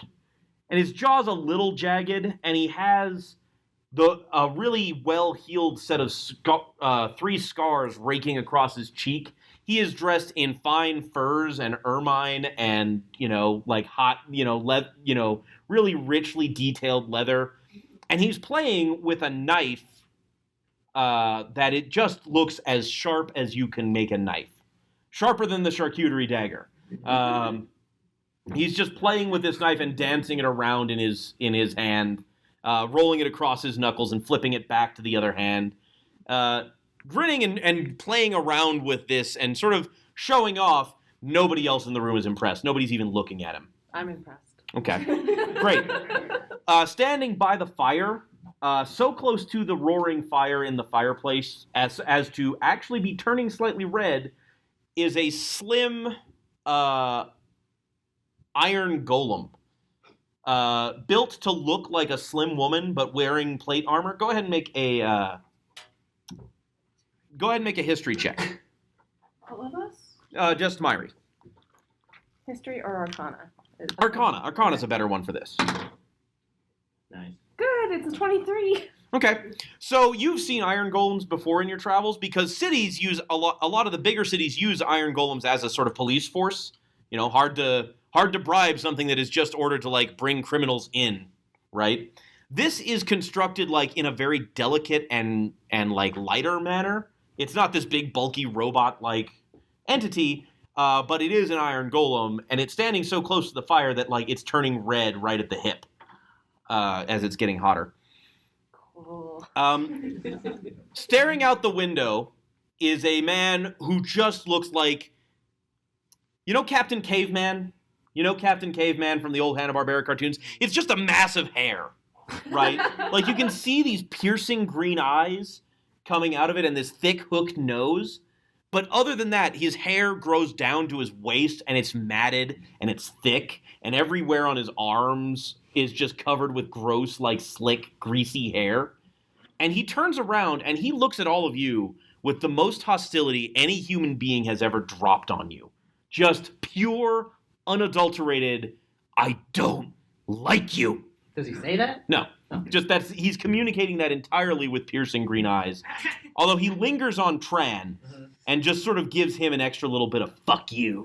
Well, I take that as I walk up to him, like, hey, yeah, what's up? What's going on? I'm trying to make small talk with him. I inch away from Tran. Yeah. And I'm like, Or Bobby Joe. yeah, it seems like everyone's a bit overdressed around here. Am I right? Don't touch me! Okay, yeah, boundaries. I can understand that. Myri, I need you to make another history check. Okay. No, 8. Okay. So none of you, therefore, know what to make of the 3 mantis-like creatures that sit in the corner chittering at each other. They're tall. They're like 8 feet tall mantises. And they are carrying spears that have weird triple-tipped points. And they're just sort of chittering at each other. And it's hard to pay attention to any of this because there is, in the dead center of the room, a gnome, probably a little bit taller than you, who is just rocking back and forth, and he's wailing. Oh God, no! No, say it ain't so. Say it ain't so. It can't be. Mackenzie No. walks up to Do him. something. And nobody is looking at him. Everybody else who I have described is very deliberately not paying attention to this young. Mackenzie walks this- up to him, puts his hands on his shoulders like guides a gnome, and says, "I am Yule as you are me, as we are all." Does lay on hands for one. Okay. It has no effect. He's not damaged. Nothing? No. Not my special thing. No, I mean, oh God. God. Come on! I laid my There's hands nothing upon wrong with him. You don't heal him for anything. It still does the effect. So there is this I moment. wrote that before you put that in there. I know. Okay. So he's reaching for. So he's got a bottle about the size of him off to the side that you can smell. Is not even like whiskey coming out of there. It's like raw rubbing alcohol that he's drinking. And he reaches over to get it as you do this, and then he kind of gives this. And it interrupts his crying for like a second. And then he just goes back and he takes a big pull off of this bottle. Mackenzie sits next to him and pats his back. Yeah. So you realize after... So, the executor, having dropped you off in this room, says, "Go about your business. I shall return momentarily." And floats out of the room. What do you guys do? I'm sorry for your loss, everyone. The woman with the mask looks over at you and says, "That's very kind of you. Thank you." Does anyone want some boots? So, at this point... I'm just like awkwardly holding this wrapped sword, like. So at this point, here's what I'm going to ask you guys to do. Given everybody that I have described, who in this room seems like the person who is likeliest to receive your particular item?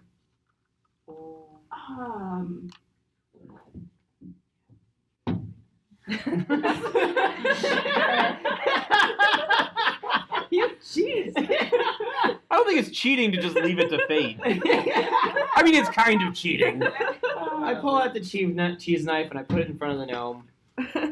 And we'll cut the cheese. And salted meats. Very well. Is this your knife? Yeah. He like reaches out and he takes it and he like clutches it and he's like, "Oh no! He made this for me so long ago. It was my special knife and I lost it and I thought he was so mad, but then he wasn't. It was beautiful." Oh no!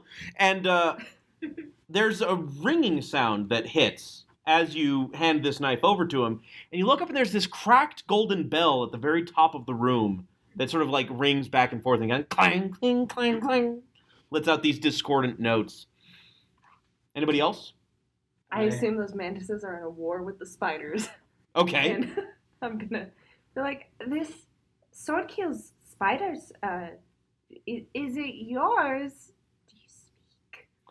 So they kind of glance over at you, and the good news is you are somewhat familiar with telepathic intrusions. I So you actually can speak telepathically. Horrible word. I just feel the need to bring Yeah. this up. So yeah, you feel them reach out and get and like tentatively touch your mind, telepathic, Completely open. and you just open up because hey, why not? Because this is totally cool. Yeah, Um, it's fine. It's fine. I've got nothing to hide. And Daisy Ridley. and yeah, there you go. So and there's this moment where they reach out and it's not a language that you speak or anything that you comprehend, but they sort of send these pulses of like raw emotional like information, which initially is sort of hard for you to decipher, but after a moment you're able to like reach back and be like, "Gift for you. Please Spiders. take." Yeah, spiders bad. And they flash back with bright red, like heat in their telepathic communication. Yeah, spider's bad, very bad. and like all of a sudden they clutch at the sword and sort of like chitter at you in the real world. And similarly to when Tim handed off the dagger, the bell starts to clang as you hand it over. So that everybody knows, because this was one of my favorite things that I wrote, and we didn't communicate it. This is Spider Slayer. It's a +5 magical longsword against spiders. There are no spiders in this world because Spider Slayer was used to drive them all into extinction. So this is sort of a personal. Sort of a little personal. I wanted to make my utopia. So there you go. Yeah, if they were to ever run across giant spiders in this campaign, that'd be a great sword to have. But there are none. They don't exist. Don't ask me again. Christine, Tran, what do you think? I'm going to approach the scary-looking man with my yellow boots. Scary-looking man. Which one? The one with the knife that looked like he was gonna get. Oh wait, I guess there was the also half-orc?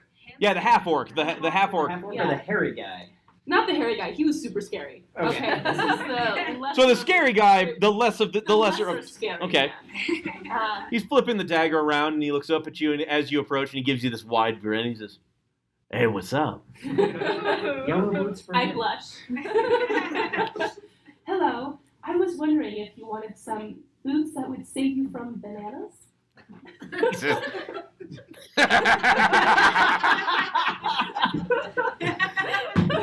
And he reaches over and he my smacks the lady with the platinum mask on in the arm and he says, "You hear that? Banana defense. Now that's what I like to hear." And he takes them. He goes, I gotta tell you, that's great. That's fantastic. How did you? Oh man, I don't know. I don't think you can even understand how funny I find that. I'm glad you And like. he puts a big hand out. And he slips the knife back into a little sheath right on his chest. And he like rolls it over his knuckles to do so, and it's super cool. And he puts his hand out. He's like, "I'm Dzhen. Dren, I'm Hayden. Nice to meet you. I'm the greatest hunter on the continent." Wow.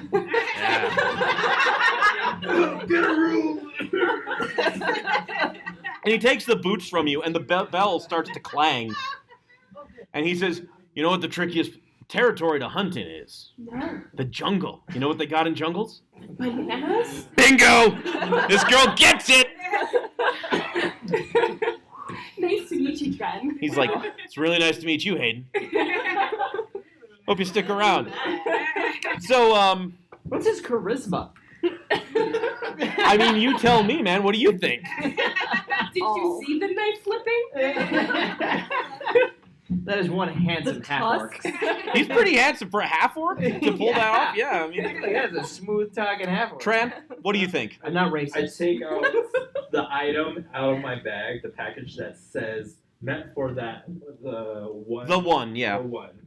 And I just throw it at that guy at full throat with the long hair. It's like, there you go, asshole. I can't believe it. Really? The bell clangs. You failed him, Tran. Yeah, no, he takes the bag and he sort of starts to flip it inside out. He starts to push the bag up through the bottom of it. And he's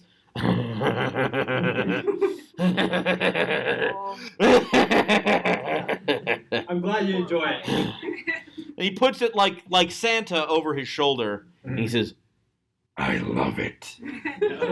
Okay. And I this our world? look at the other direction just so I can not show my state of fear.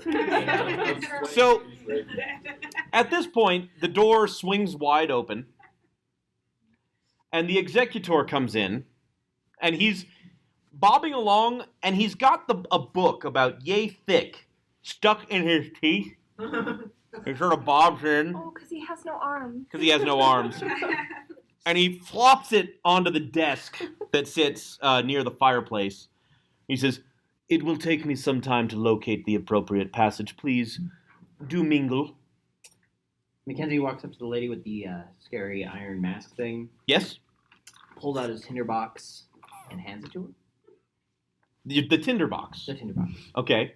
You She did says- not do anything. She says, Child, I want for nothing, but thank you. And you get the impression that Does when she she take says it? child, no. She doesn't take it? No, she takes it. Rude. No, hang on. She takes it and she looks at it and she says, "Thank you so kindly, but I don't require it. I appreciate the efforts." All right. And looking at her, you see that she's wearing like purple silken robes with like pure gold thread inlaid. Like she doesn't seem like she needs anything. And she says, "What is your name?" They call me Mackenzie. Mackenzie. Are you a gambling man, Mackenzie? I have no idea yet. She says, "Fair enough." And she slips you this thin silver disc, and she sort of offers it to you. And she says, "If you're ever in the city of Dzhen, please come see my games house." Yes, you wish. She nods. "Tell them that the lady in platinum sent you. Our lady of platinum gave you that. They'll give you free admittance for at least a time." You are most gracious. She gives you a brief nod and looks over and at the executor and says, "Can you hurry this up? I'm sure we all have very important places to be." And the wild man by the window says, "Well, I don't want to spend any more time in this place than I have to." Grumpy. He says, "Yeah, grumpy's the word for I it." didn't say anything. I make my way over to Dren, is that his name? Drin. Dren. Yeah. And since he's a hunter, I show off the frog gland that I.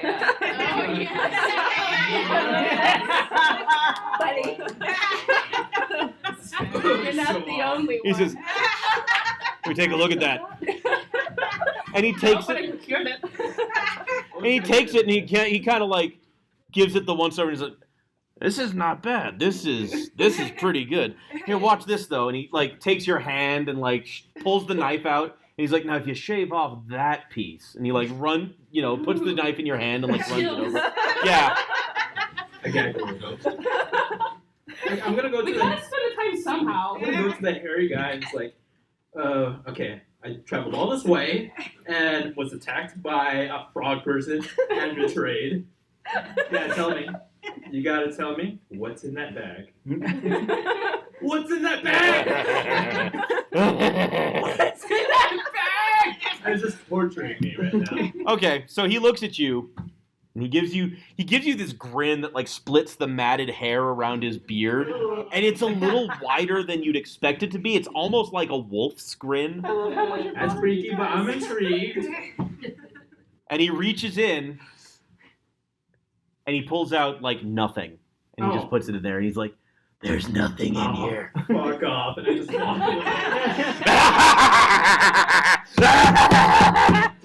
And he's laughing way too long and way too hard as you walk away, and it's filling the room with the insanity of his laugh. Shit. And he finally, it's like a minute before he stops. And just so you know, the gnome is still sitting there, like rocking back and forth, holding this knife in his hands. I just like, what are you crying about? I came here from He's like, "He's dead! That's what I'm crying about, you monster!" And nobody else seems particularly perturbed. Everybody else just sort of rolls. Anybody who has eyes that you can see rolls them. Drin just kind of like looks at you and goes like, "I thought he was dead years ago." Nobody's talked to the golem lady yet. That's what Mackenzie was gonna do, but I'm glad Oh, you're doing it. that's okay. Do it. Okay. So, and Paget, "I am of Gloria." hey, icebreaker, if you had a pet wyvern, what would you name it?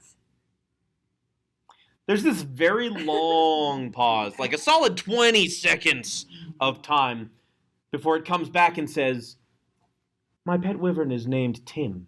It is current. I would love a wyvern. Yeah. I would name it Crinkle. And I then I, can just see- stand there awkwardly. She says, "Gloria is dedicated to the preservation of all creatures. We have one wyvern. We call it Tim." I know, right? I know. I'm a dragon. It's hard when they make you come up with NPC names on the spot, you know? It's a good name, man. Yeah, I like There's it. a lot of Tims. It could have been a sorcerer. Dude, there's a lot of Tim Browns. The creature says, the golem kind of like tilts its head with a loud creak, gives you the once over and says, And who do you follow, child? Oh, well, that would be Cthulhu, which is just a pet name for my fairy godmother. It takes a step back. Oh, I get that a lot. It says, yes, you would. Yeah, that's fair. But Tim is a really good name. Okay. Dzhen, not to interrupt you showing me how to No, use go this ahead. frogland. Please. I was told that I would get $400 upon delivery of this. Oh. He says, listen, no, honest, nothing personal. I didn't order this. Oh. I'm not entirely I'm just sitting sure. on his lap at this moment. I then get off of his lap.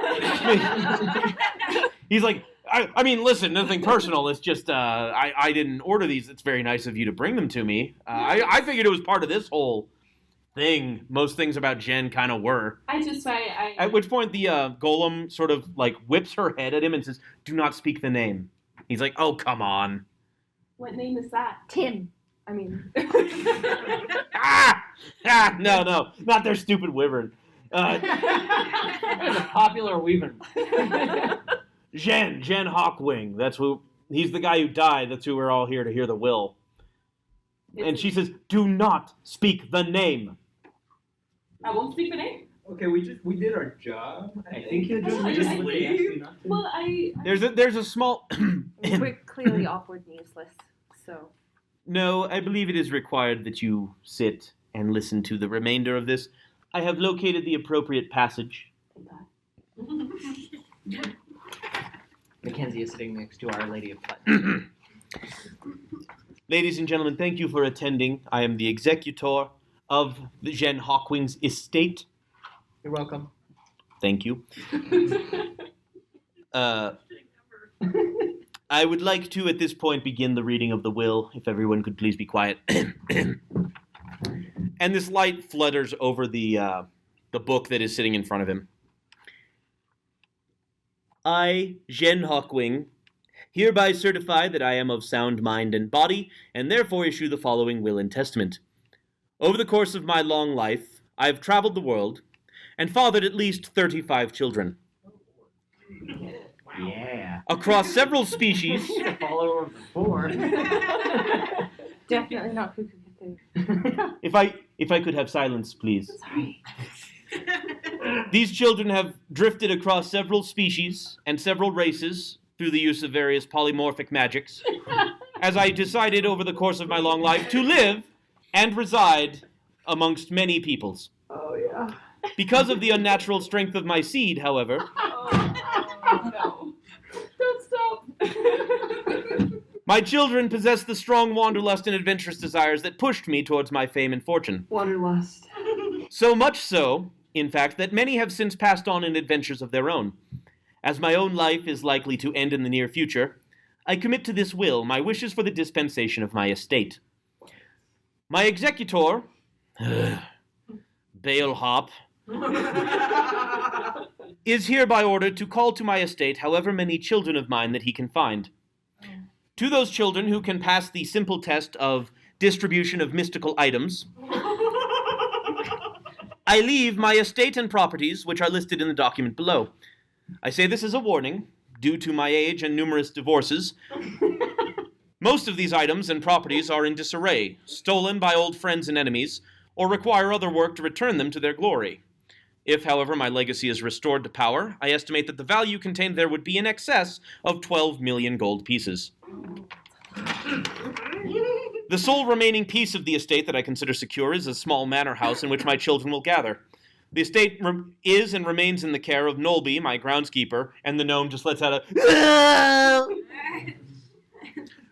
who has been my faithful servant for several decades. I leave it to my children to negotiate and establish their rules for control and distribution of the estate. Even if all of my children were to congregate in a single place and none of them have passed, there would be more than enough to grant each of them a fortune in artifacts, gold, and properties once restored. To those of you who have arrived who are not my children, you know why you have received nothing. I hope there are only a few of you here. I apologize for any rancor this may cause in you towards me. Please understand. To my children, I can only offer you good luck. Frankly, you'll need it.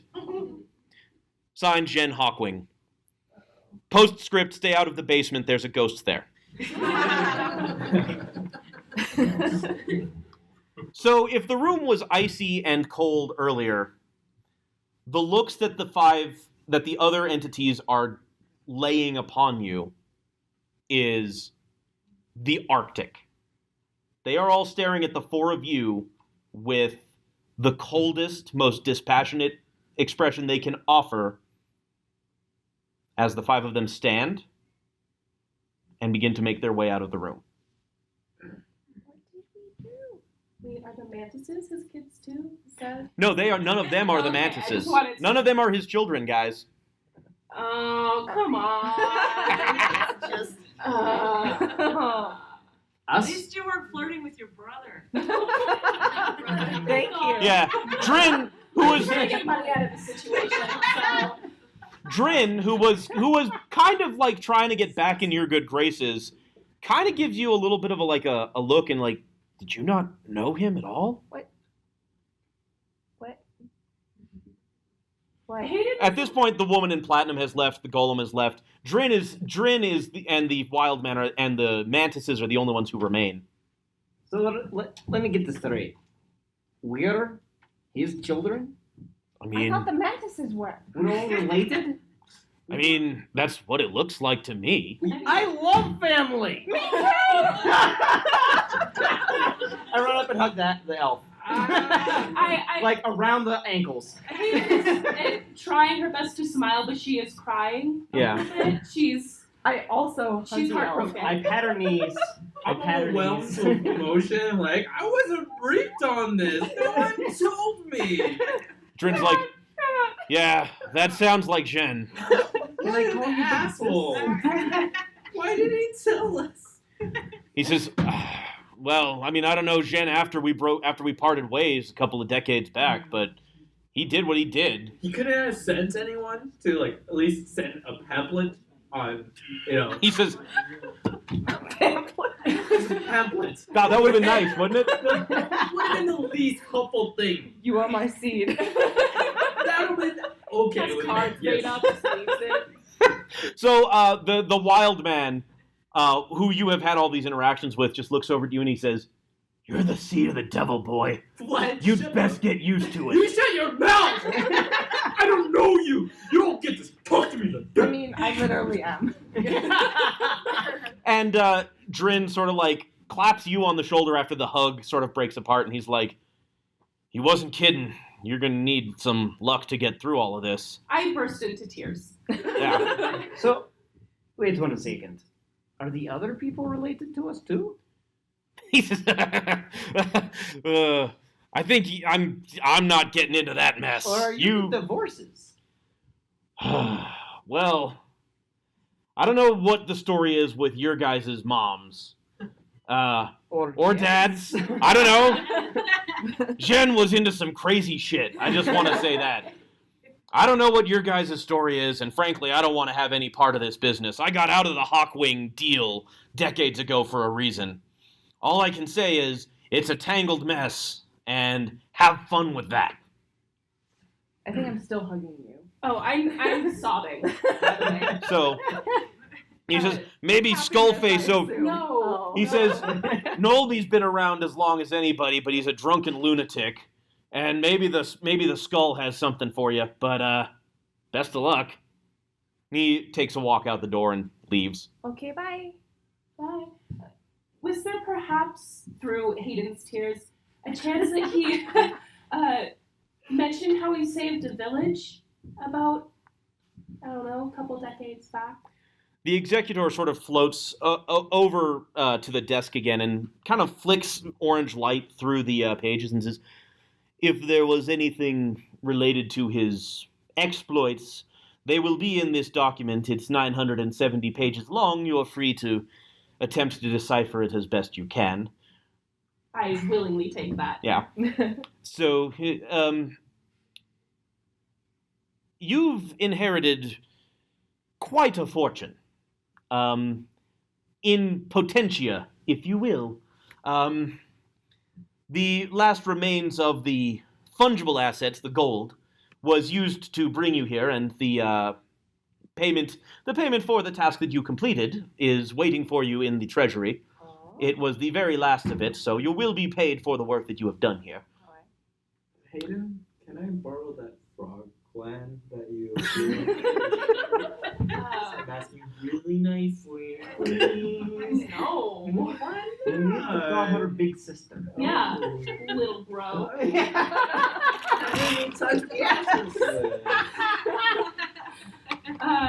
No, this frogland is mine. Okay, just know where We're it's already at. acting like a family. Back off. It explains so much about my upbringing Oh. and who I am. I was expecting you all to have more horns. And also tails. I was expecting shark to teeth. find him alive. Oh. Hey, Skullman, can Yes. I ask you a question? Like, Yes. I was born and raised in a prestigious burlesque theater.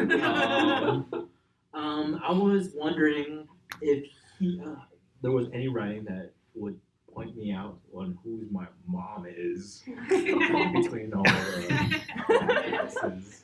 He says- she might be one of the 900 pages. He says, if the information is contained anywhere, it is contained in the 970-page document, which details his holdings and estates and other assets. I do not have time to read this, alright? All you have to do is read page 1 Okay. and the last page, and you'll just have to guess how old you are, Alright. and then you have an idea where to start. Oh, great. I'm going to take a lot of time figuring this out then. And he says, you are, of course, your most immediate inheritance is the house itself.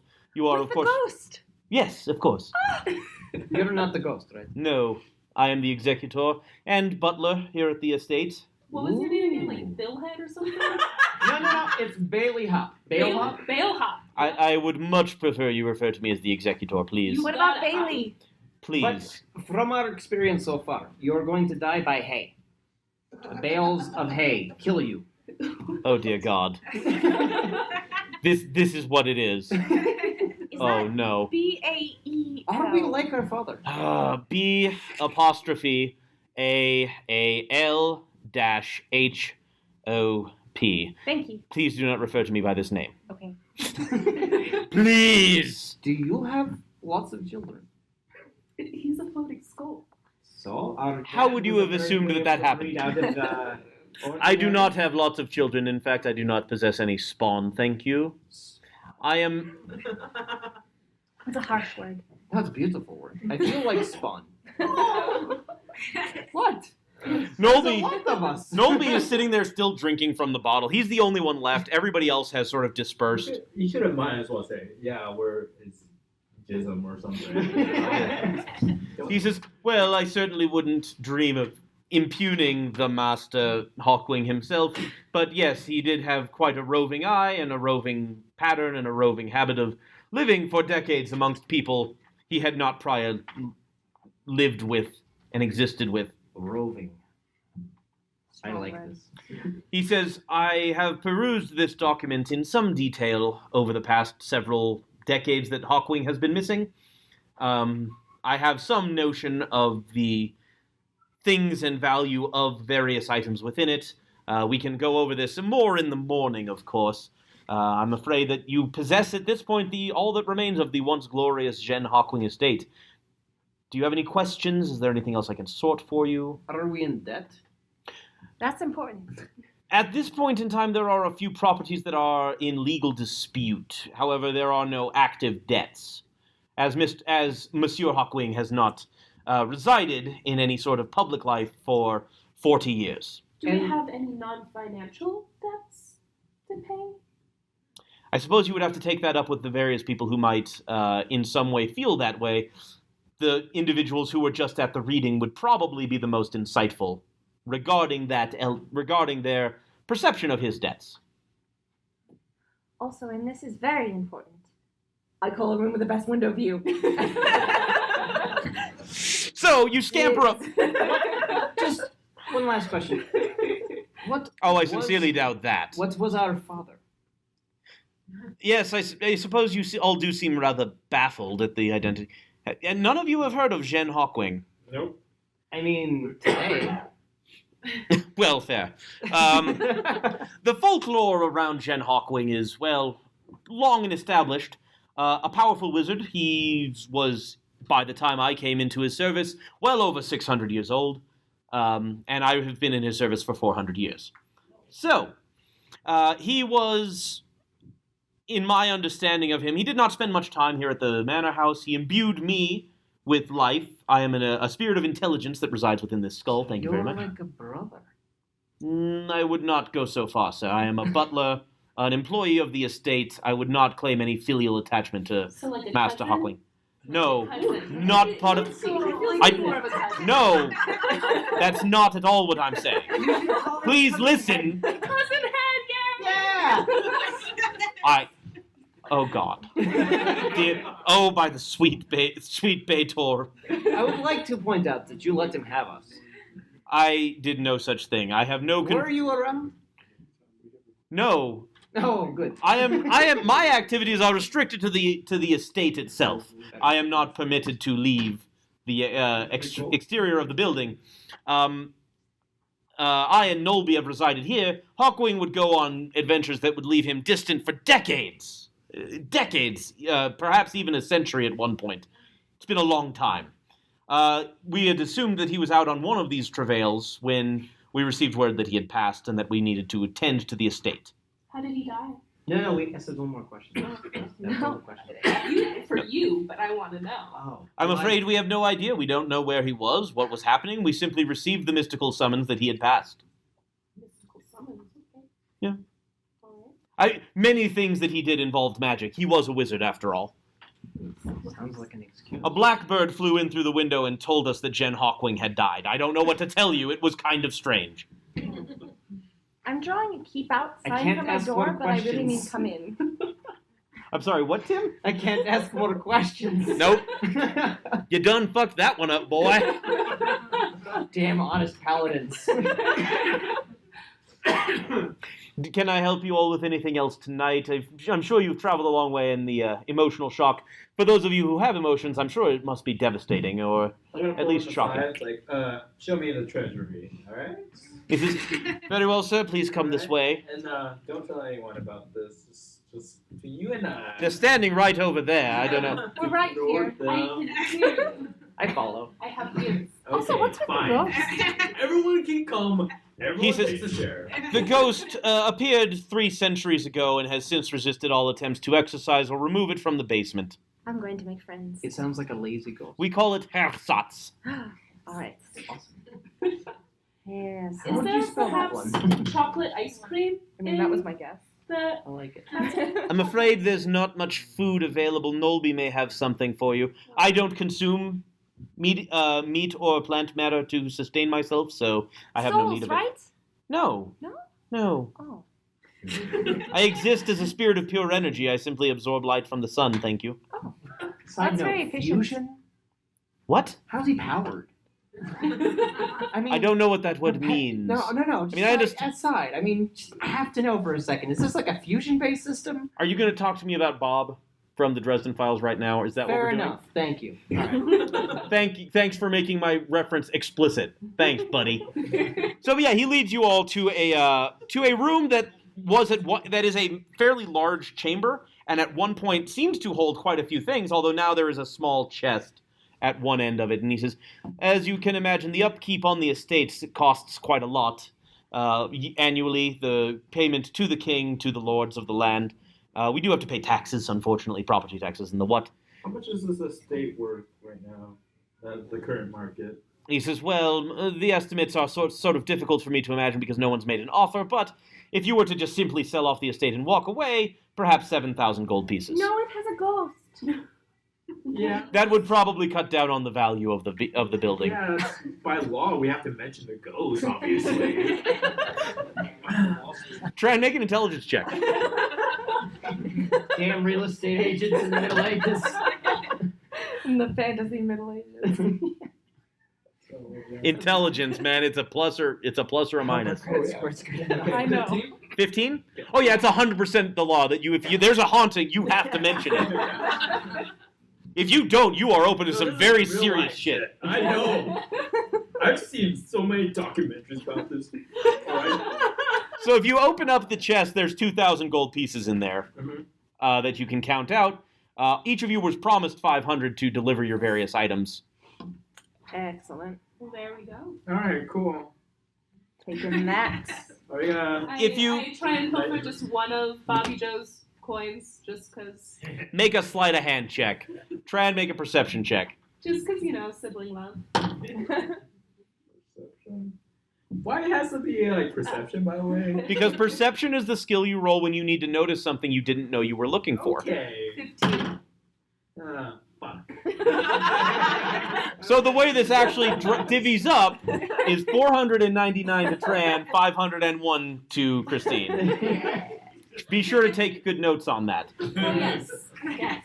The executor says, I'll see if I can have a word with Nolby. He's going to be more or less in this state for the near future. He and Master Hawkwing were very close. Mackenzie is very short and tiny. I don't know Yes. that I can hold 500 gold pieces. I think I'll go with 20 and maybe leave the rest. He says, you may find it useful to have a small fund for emergencies or the restoration of the keep. Of course, things are not in what I would call grand condition at this moment in time. In the morning, I'd be happy to give you all the grand tour, if you wish. In the meantime, I can direct you to some bedrooms if you wish to rest. Local pub? His eyes just narrow, straight down, and he says, And he's a skull. the light literally, just narrows into, pure rectangles of light. And he says, I'm afraid, sir, that the nearest tavern is located in Giddis-on-the-River, which is the village 2 steps up on the carriage service. That's an hour and a half away. We do have a brewing station here, although it has not been maintained in several decades. It would possibly require some maintenance to do so. So we either spend the money or we conquer the town. I'm going to find the gnome. Okay. Can I join you finding that gnome? 'Cause Absolutely. He needs a drink right Yeah, now. seriously. Yeah, Nolby has not moved. He's still sitting there. He's sort of just diminished from full-on sobbing and wailing to a little sobbing into his cups. Mackenzie says, And by cups, I mean a bottle the size of him. I think you'll need a bigger... Sorry. I think you'll need, a bigger drink. A better drink. But It's maybe, a pretty big drink. maybe you shouldn't drink alone. It's so sad to drink alone, and we've all experienced loss today. And it sounds like you're part And of so the he family. takes the bottle, kind of like a baby with a bottle, and rolls onto his back, and is just like... Oh, he's sad. You're pathetic. But cute. Yeah. But cute. He's like, you can have some if you want. Thank you. I take back the pathetic comment. I feel bad. He just it's just he's gone for so long. He's always been gone for so long, and then he always come back. And he's always not coming back. And I don't know. I start patting him on his back, and it's like, How "Hey, strong man, is this?" I'll be Yeah. there for you. Oh, it's pure rubbing. You sniff it, and you feel a little bit of the burning goes all the way up to the brain. Ooh. Mackenzie looks at the elf. I bet I can drink you under the table. Can I tell this guy, hey, I'll be there for you. I'm the only true heir. So you can whisper that in his ear, yeah.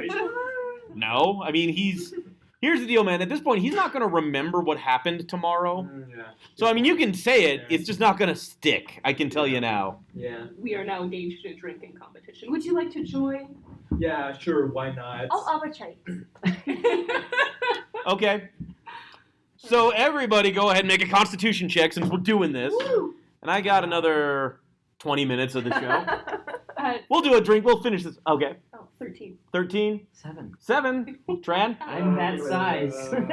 9. 9. So yeah, I mean, after the first round, Tran and Tim, you guys are feeling. Oh wait, it's a saving throw though? No, Damn. it's a Constitution check. You guys are feeling a little queasy. You're good. You're good. You're fine. You're fine. Let's do this. That's your level of drunkenness. You're feeling a good buzz. I mean, everything's a little shiny, a little warm. Mackenzie curls into a ball and sleeps. He's just you're out. You don't even try. God. He wins! Well, I mean, Tran is still technically Oh, he competing. is still competing? Okay. He's still going. I thought he was. I'm drinking. Okay, make a Constitution check. 15. 15. 5? 5. Yeah. That's bad. It's not. I mean, that's certainly not what I'd call good. Okay. All right. Yeah. So you take your heavy slug, and you were feeling not great, and you're like, okay, I can do another one more. I can do one. No. No. No, and it just comes out like you. Okay. The good news is that you haven't had much to eat today, so it's largely this pure liquid. That's true to life. But oh, I didn't mean to take it there, man. Now I feel bad. He had frog today. Oh God, he had. Not true to life. I'm not the person that eats frogs. I hear it's better the second time though. Sweet, merciful mother. So now I can say Hayden wins. Yeah, so now it's not this like clear liquid that comes out, but it's like this gray goo, and it takes a while. Yeah, no, Hayden won. Hayden won like hands down. And now Hayden, you're at the point where you're like, okay, yeah, no, I'm just rubbing But my. I just want to say that elves are better than us. I'm just rubbing my mucus and like saying, "Hey, everybody, remember me? You fought us in the road." I don't drink. It's against cult rules. I mean, religion rules. I mean, my parents didn't let me. All Well, the same, huh? well, we're all siblings nonetheless. The executor is sort of like now back in the study with you guys and sort of watching. He's like, shall I assume that you're all sleeping here then? Oh yeah. You don't appear to be wished to be directed to your bedrooms. She's already Can on you the show floor. me to a bedroom? I don't want to sleep In fact, I there. think I'm carrying Mackenzie. He's just passed out. Okay, so he leads you upstairs. I'll help carry. I'll help carry Bobby Joe. Okay. I can slink into a slug-like fashion. Yeah, you're basically dragging him. His ankles are like up and being dragged along. Yeah. So he leads you upstairs and says, again, I apologize for the condition of these rooms, but there's been no need for them for almost 4 decades, I suppose. Oh no, it's beautiful. It's not, I mean, for you it is. Yeah. Everybody else, like, these rooms smell like the dustiest, moldiest grandma room that you could possibly have. But there are large beds in each of these rooms, and there appear to be 8 of them total in the upstairs area. And he says, perhaps in the morning we'll go over details a little bit more. I have some recommendations for the restoration of the estate. Largely aimed at sort of stabilizing the nearby area, eliminating the bandit. I would not use that word, no. But the banditry has increased, as you may have noticed, and in the interest of eliminating that so that any money that does come in does not go out, I have some recommendations to make, but we can discuss it on the morrow. When Thank they're you. sober. That would probably be helpful. Yeah. What would we do without you, Cousin Head? I didn't think I could find a name worse than the one I was granted when I came into Master Hawkwing's service. I was dreadfully, dreadfully wrong. And I think at this point, with you all sleeping it off or sleeping in these beds, I think we can go ahead and call it for the evening. Thank you all so much for coming and dealing with our pilot episode. As I said, next time we're going to offer a few choices, maybe see what sort of stuff they can get up to as they work to restore the estate, and maybe suss out some of the mysteries relating to Jean Hawkwing and his life and times. Ghost. And maybe talk to the ghost. A big round of applause to the Jean Cocteau for letting us host this here. Those of you who are still interested in gaming and playing around, this is their Hops and Board Games night. That's what everybody's doing out there, unrelated to this event. So feel free to stop by and play some board games, play some card games. There's some great stuff out here, and these are very friendly people. I'm sure they'd be happy to introduce you or teach you if there's a game that you're not familiar with. A big round of applause to our players, our PCs, everybody. They have brought a light and joy to these characters that I'm already super happy with. So thank you all very much. Thanks for coming. Another round of applause for Kevin, our wonderful. Thank you. if you plan on coming back to the March 1st show, which is booked, it is happening, we're committed to that. So please come. Please come, see what happens to our adventurers next. Bring your programs back, because that's how you'll get entered into the raffle to win whatever prize we put up there, which could be something from Big Adventure Comics, or something from the Realm of Possibilities, or some piece of art. Tell your friends. Word of mouth is great. It's going to get more fun and more exciting as we go on and actual adventures commence. Santa Fe, no one shows up for the first time usually. Yeah. I'm so proud of you guys. Yeah, no, listen. This is more than I was expecting, guys. I would have showed up. Second time is better. Third time's like, oh, it's happening. But tell your friends, tell your family. It's a fun time, and like I say, the hope is that we can go through a real nice, good, long adventure together. So, thank you all very much. This has been +1 to Mischief. Thanks, guys. Thank you.